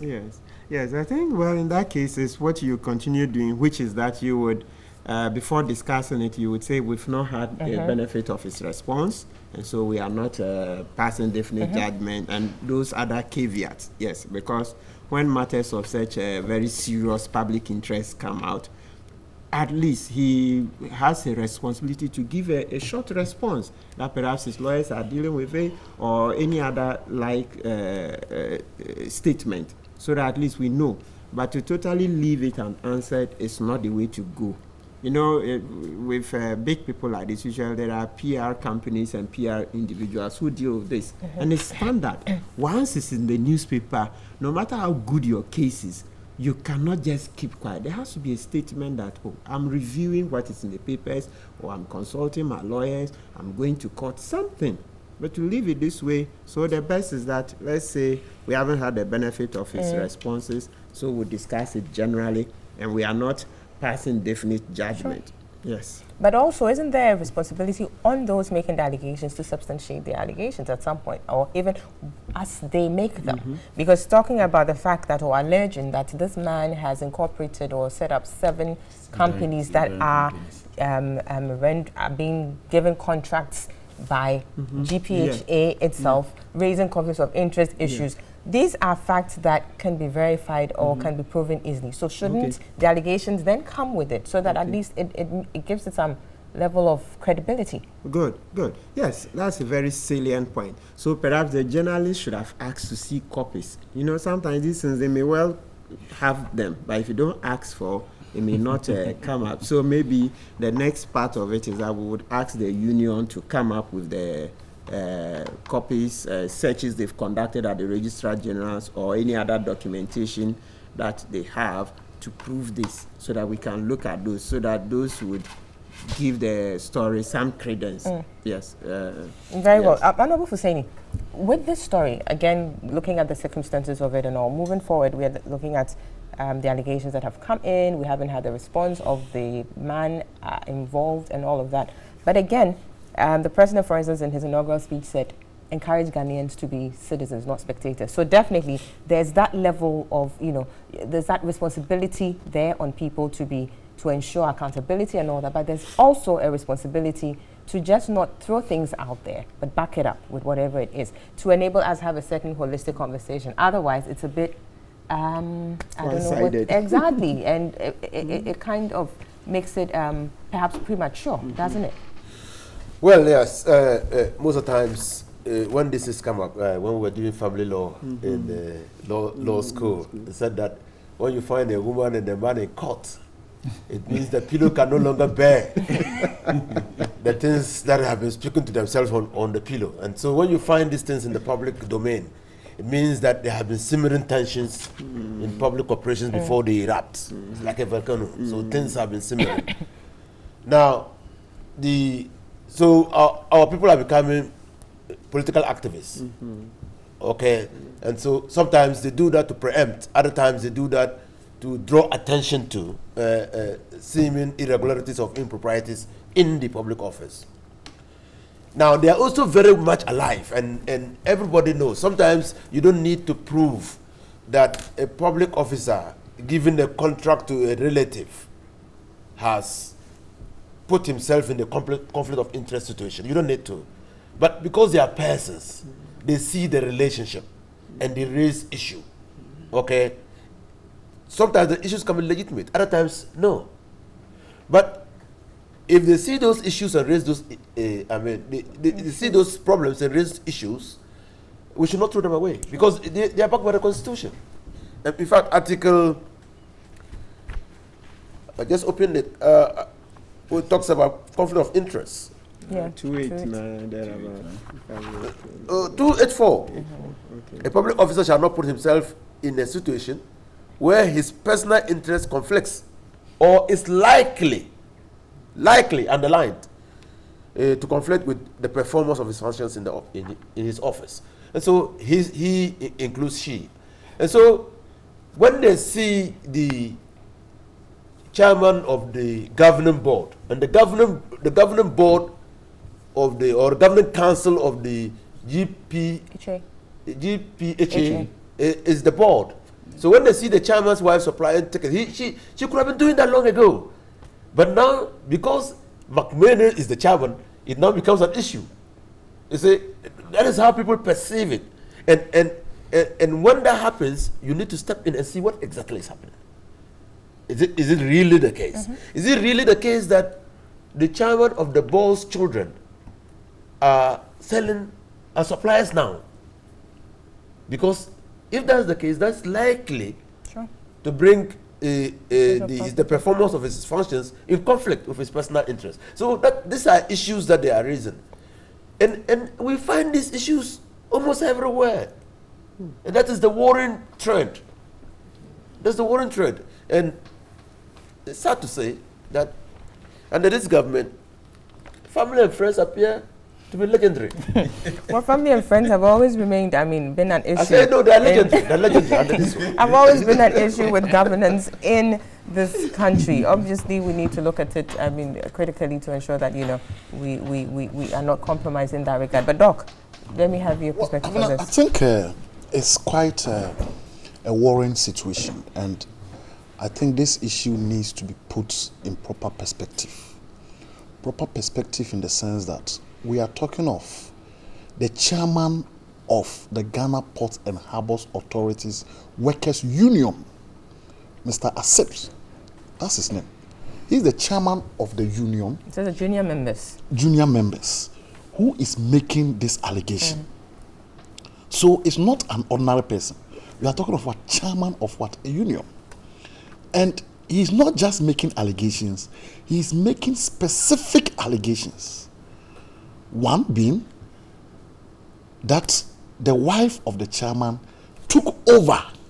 When we say you've taken over, it means that prior to your coming into the scene, somebody was operating the system. So what it tells you is that it's not as if the woman was working there before. By what the narrative says, that took over.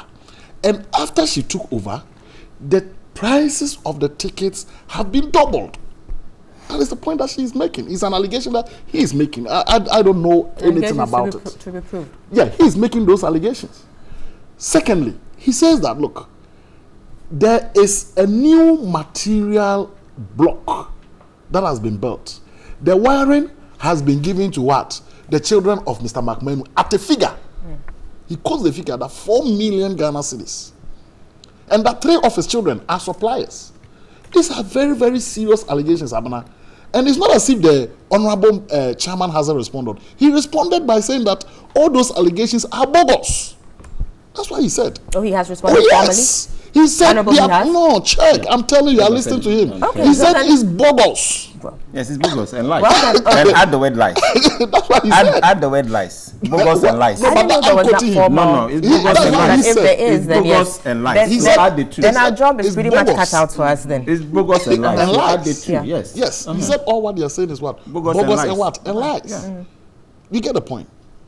But I think that, look, if it is bogus and lies, Mr. Asif should not be allowed to what? To more or less tarnish the image of a person of that sort. Yeah. Do you get my point? If it's bogus and lies, just saying bogus and lies is not enough. He needs to move a step further, and that is where I started by indicating that we are talking of what? The chairman of what? The junior staff union. It's not an ordinary person. And it's an NDC boy. And if it's an NDC boy. Okay, now, let's scratch I'm that. adding that so that the public is aware. No. But I'm adding that. And Mr. McMahon is not going to stop here. He's going to go forward and fine. That's your allegation. You are alleging that he is. That's so an what allegation. if what the allegations is making are true? Do you get the point? Yeah. If the allegations that he's made specific allegations. If it's true that the new material block is being wired by what? Mr. Memu's child at the cost of what? 4 million. But you see, in all of these things, you see, Abuna, I think I just hope Mr. Menu is a very fine gentleman. He's somebody that I have enormous respect for. And he's somebody that I really pray that these allegations are not true. That is the fact. But you see, it also brings up a bigger picture. Of course, His Excellency the President has the opportunity of appointing at least about 1,000 boards. About 1,000 boards. And I happen to have the privilege to serve on a board as it stands now, though not as a government appointee, but as an expert. And I understand and appreciate how these things work. Abna, the challenge is that when we have few instances of board chairmen, when their names come up in such a manner, then it becomes a little bit problematic. And not just board chairman, but we are talking of very influential people within the MPP party, very, very experienced people whose knowledge and expertise can be brought to bear on look, if you understand how a board works vis-a-vis junior staff, it's unthinkable for a staff to make such allegations against against a board chairman, unless maybe that guy is standing on something. And that is where I strongly recommend that the conduct of board chairmen and board members needs to be seriously evaluated. Sure. When we have situations where board, and I understand how board works, I mean, there are certain boards that even the staff, they are not supposed to even know you. They are not supposed to know you. Because immediately they know you by virtue of how influential you are in terms of policy formulation and stuff like that. If they know you, the way they disturb you and those kind of things. So I think that it's becoming a little bit too many, where we have boards interfering so much in the affairs of management. If you remember not too long ago, Francis Essie's issue. Remember Francis Essien? I mean, the fracas that went on. You remember not too long ago, Mayday, Cocoa Board, Mr. Hackman, Owusu Ajiman.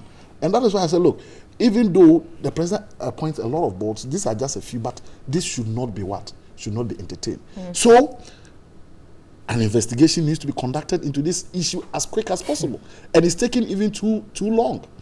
I would have wished that the sector minister would have instituted an investigation into these allegations, because they are serious allegations. Definitely. Serious allegations. Definitely. Because if you are talking of air ticket prices being increased, and the guy says that, look, when you compare it to their competitors, it is increased twice.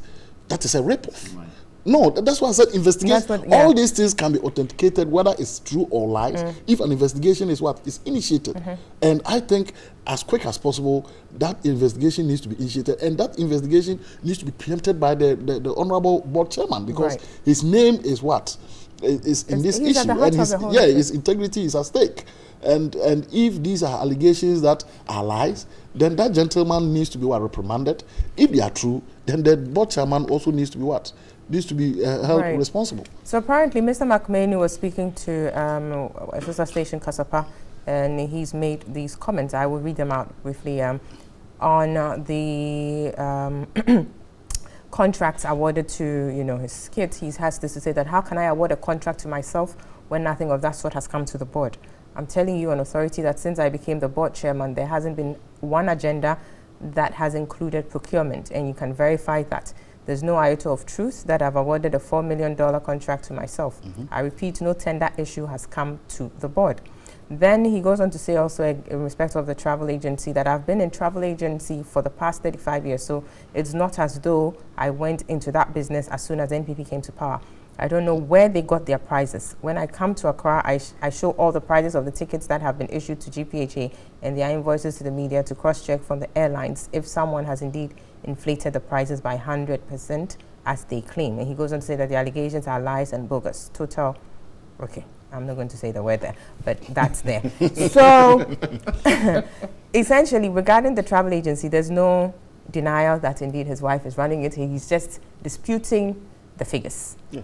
But the fact that his wife is in there already raises issues, which, likelihood of a conflict of interest clearly comes in. So that's one. Secondly, is the issue about the overpricing, if it's true. No, so I think essentially his statement here on Kasapa tells us that, yes, there's no denial about the fact that his wife is in there. Yeah, so that in itself is something that we need to look at. 2000. He says he's been in the industry for 35 years. But I'm talking about GPHA. No, but that is not part of this statement. I don't have that here in this statement. Yeah, but in any case, all these things need to be investigated. Yes. And I think that if investigations are done, we'll be able to unravel the truth of the allegations that is being made. But more so, in a broader sense, I just hope that board chairman, and I'm not saying that Mr. McMenu has done anything wrong.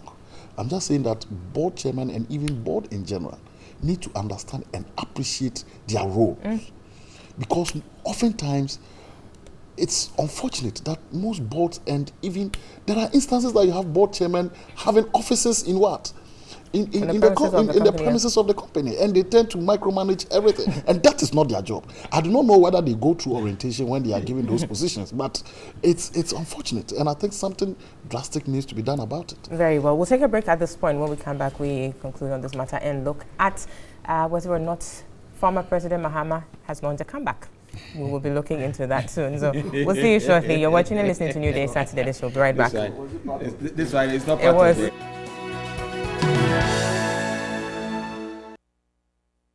Welcome back. You're still tuned into Newday Saturday Edition live on TV3, also live on 3FM 92.7 and online around the world at 3news.com.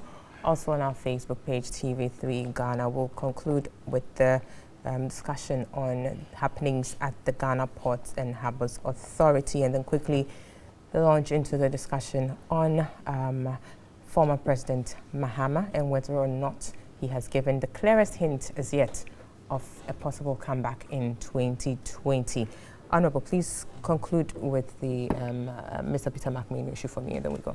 Yes, first and foremost, if you look at the governance structure of GPHA, there's definitely the board and then the procurement entity. And the procurement entity is chaired by the Director General.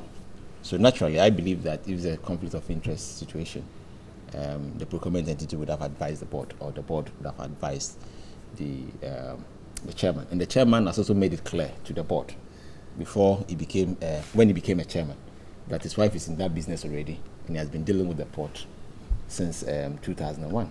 And therefore, for him... But for him coming in now, doesn't it raise issues? Yes, he may have been doing it, but him coming in now... It doesn't raise any issue, because these are conflict of interest situation. Even when you're on a board and an issue is coming to the board itself, by our laws, we say that the board member should declare his interest. Exactly. And yes, and that's what Mr. Peter McMahon has done with his board.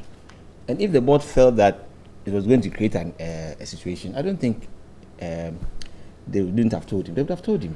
Two, if you take procurement as it is, I mean, as for buying tickets, people buy tickets, the prices are always on the net.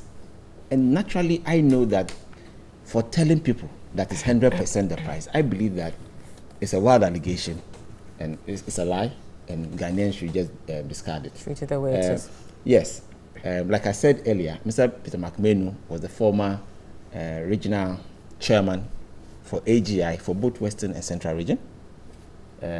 He's into a lot of businesses, and therefore I believe that the high standards he set himself up that Ghanaians knew about him would continue whilst he's the board chairman of GPHA. And he's definitely making sure that GPHA is more prosperous than they've been.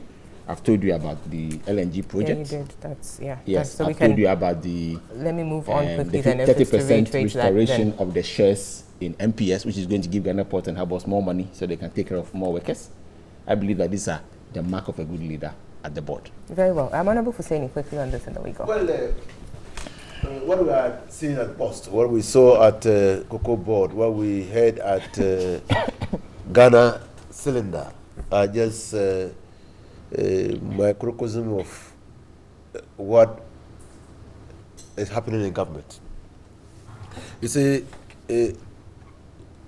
when a party wins power and embarks on a journey to place its political activists in key positions of state institutions, it more or less leads to state capture, the capture of those institutions, where, like my honorable colleague has said, McMahon is a very important figure in the MPP.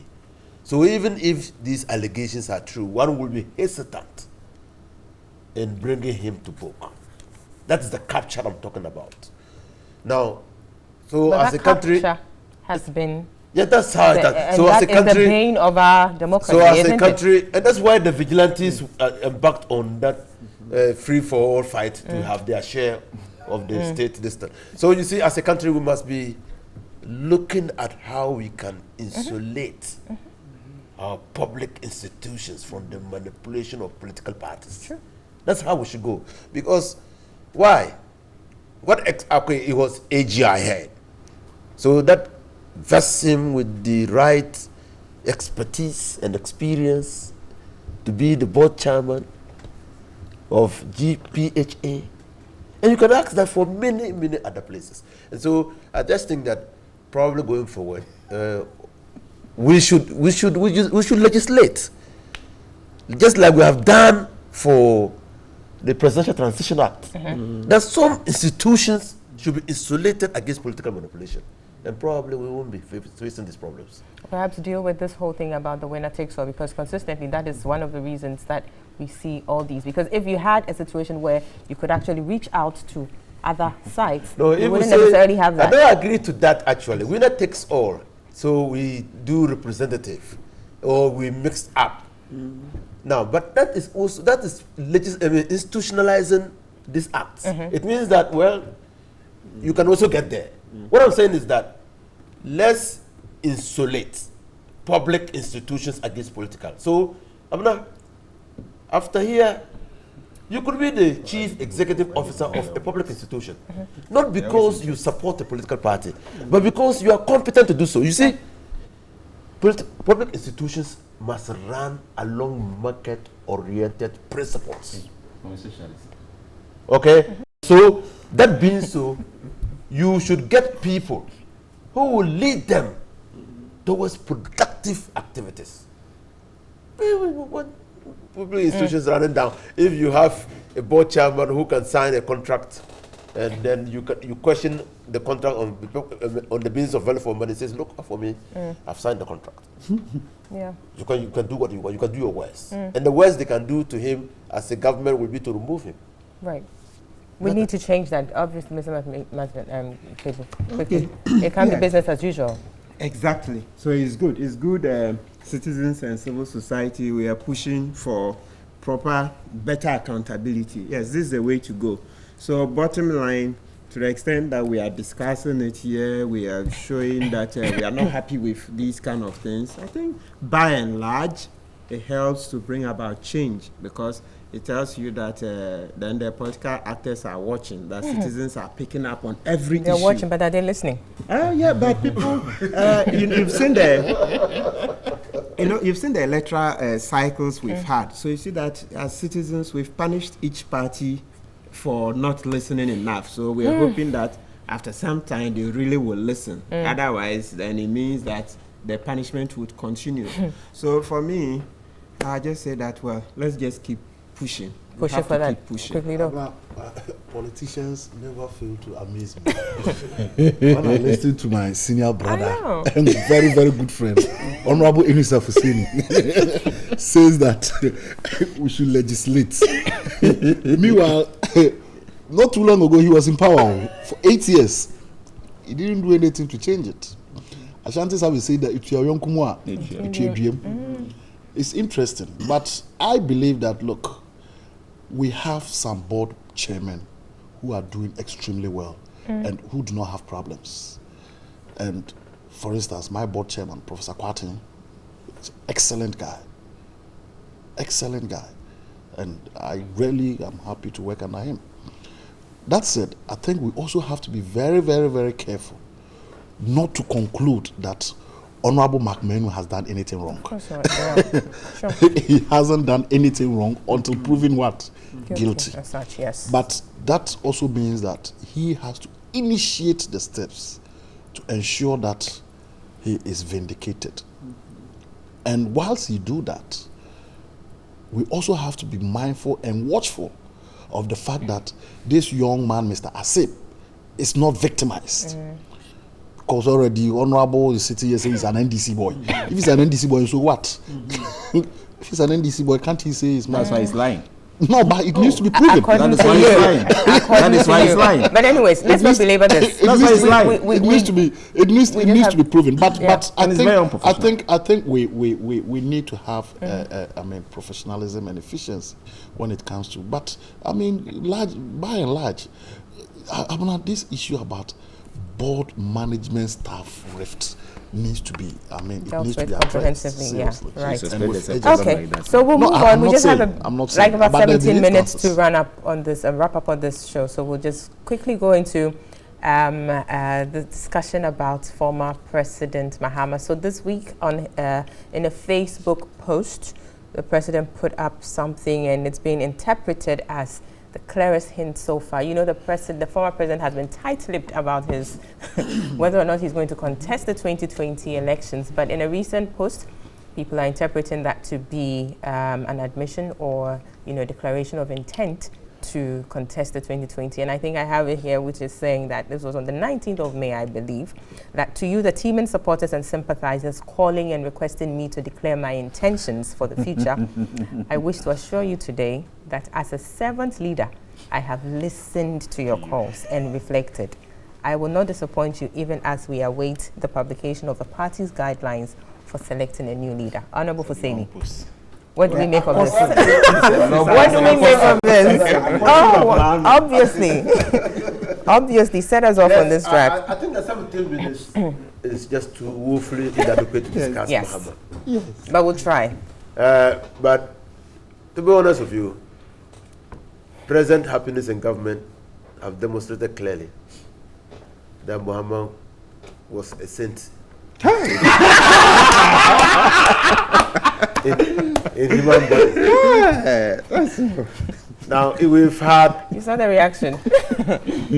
We've had people talk about Saint Mahama. Saint Mahama, yes, but we never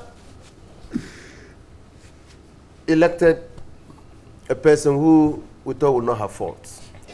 Mahama is human. His faults were drummed to an extent that people bought into it and pulled him off.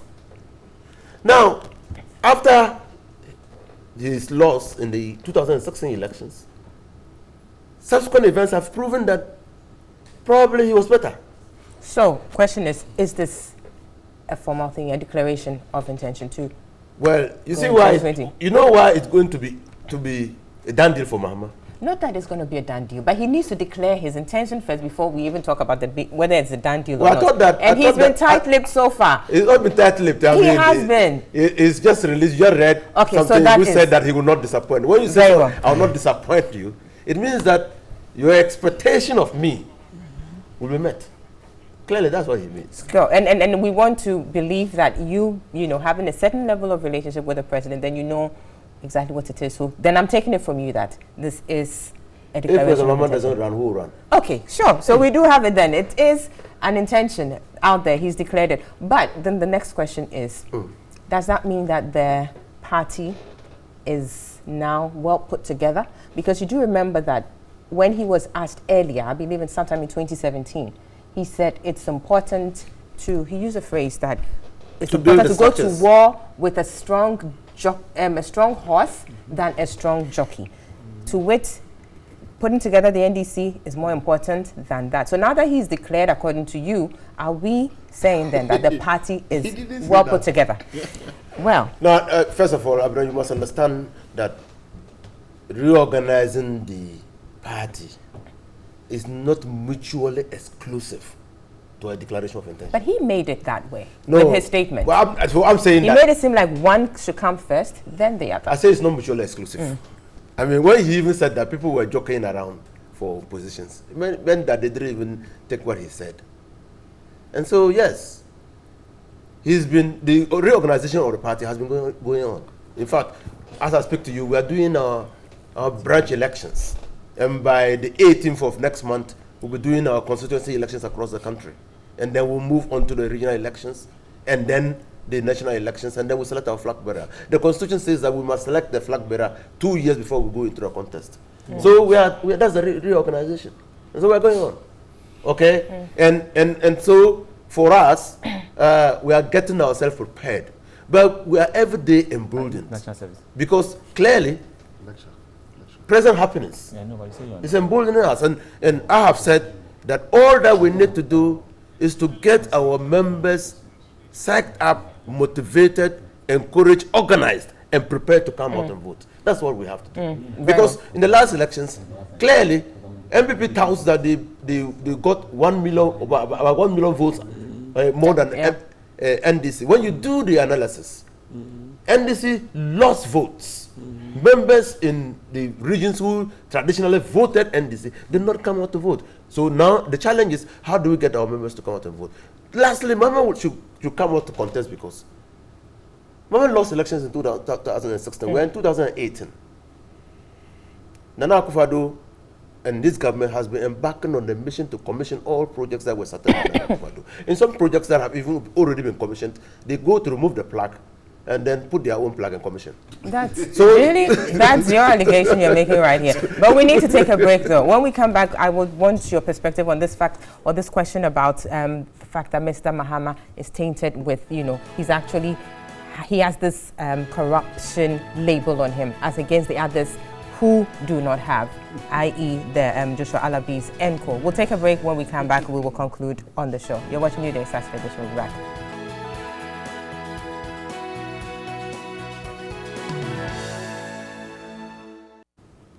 Welcome back. You're watching Newday Saturday Edition on TV, also listening to us on 3FM 92.7.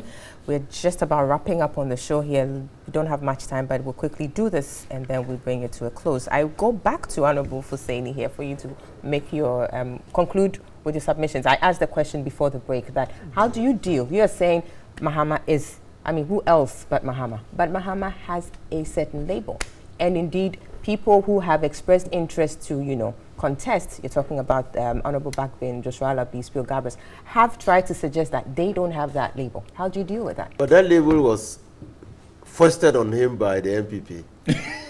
And in this 18 months of the MPP, I can count as many as 30 incidences of corruption or allegations of corruption. 30. 18. But I'm sure by 2020, Ghanaians will know that Mahama is way better as a leader. And to quote you earlier that he's a saint, very well. So quickly, Doc. Well, I think 2020 is going to be round 3 of Nana Addo Mahama. Okay. There's no doubt that President Mahama is not going to contest, and I think he will win the primaries. There's no doubt about it. In today's NDC, Mahama is NDC. That's the fact. But as to whether he'll be able to beat President Nana Addo in 2020, will be something that we will watch. But I think the fundamental, what do they call it, principle in terms of determining that race is going to be a referendum on the president himself. When you have a certain president and he's contesting, it's always a referendum. And people are going to find out what he promised and what he's been able to do and how far he's been able to move the country forward. Very well. Honorable Documenter, some have likened what's happening with the NDC and Mahama specifically to what happened with the NPP and Akufo-Addo. Akufo-Addo had to be sold several times, I believe 3 times before he made it to the presidency. So it shouldn't be much of a deal, should it, regarding President Mahama wanting to come back? For us, we are ever ready, prepared to face any NDC candidate they bring, because there's an internal contest between the NDC themselves, and they have to give us a candidate to contest with. The fact of the matter is that if they bring John Mahama, the value is still the same. Nothing has changed. We have consistently told the Ghanaian public, and the Ghanaian public know from the Supreme Court debates, it was clear that elections in Ghana has always been stolen by the NDC. Was that from the Supreme Court's decision? Yes, because that's what we disagreed. That elections are won from the polling stations, not that they are stolen. Let me finish. Okay, let's quote well, that's what I'm saying. Yes, for us, we know that the elections have always been stolen by the NDC. Okay, so that's for you. And if you take the Supreme Court procedures, it was clear. So this time, Ghanaians were more vigilant. the reforms that were done were done by the EC based on the Supreme Court issues also helped the MPP to stay in power. And we know that when we come to power. Yeah, to come to power. So we know that come 2020, these basic infrastructure that has been put in place are going to be reinforced, and we are going to make sure we beat John Mahama again, because as for what we promise and what we are doing, we know that by 2020, the NDC will not have anything to say when it comes to the development of this country. Very well. Quickly, let me turn to Mr. Martin Kwebu here. What do you make of this comeback? It's a very complex situation, very complex, but it's not that new in our history as such. So for me, I'm looking at it like, bottom line is that you can't predict human behavior. You can't predict the Ghanaian voter. Let's see how it pans out. Yeah. But what about those who are, likely to contest Mr. Mahama the primaries? From what I understand, it looks like it's a done deal from him. Yes, because when you ask, we are the periphery, okay. But sometimes you meet some party people, you ask them, is this serious? They tell you that, my brother, look, this man will win hands down. And even from but that has upset fear delegates. Well, but most of the parliamentarians, I think there was even one that they called upon him, the parliamentarians in parliament. Yeah, almost 100% of them have thrown their support. I mean, if you look at it from the letter that you read and from the letter that you ask Honorable and Co, it looks like the man is about to win. He will win hands down. The BNI has conducted a research, 85%. Very well. Like I always say, like it's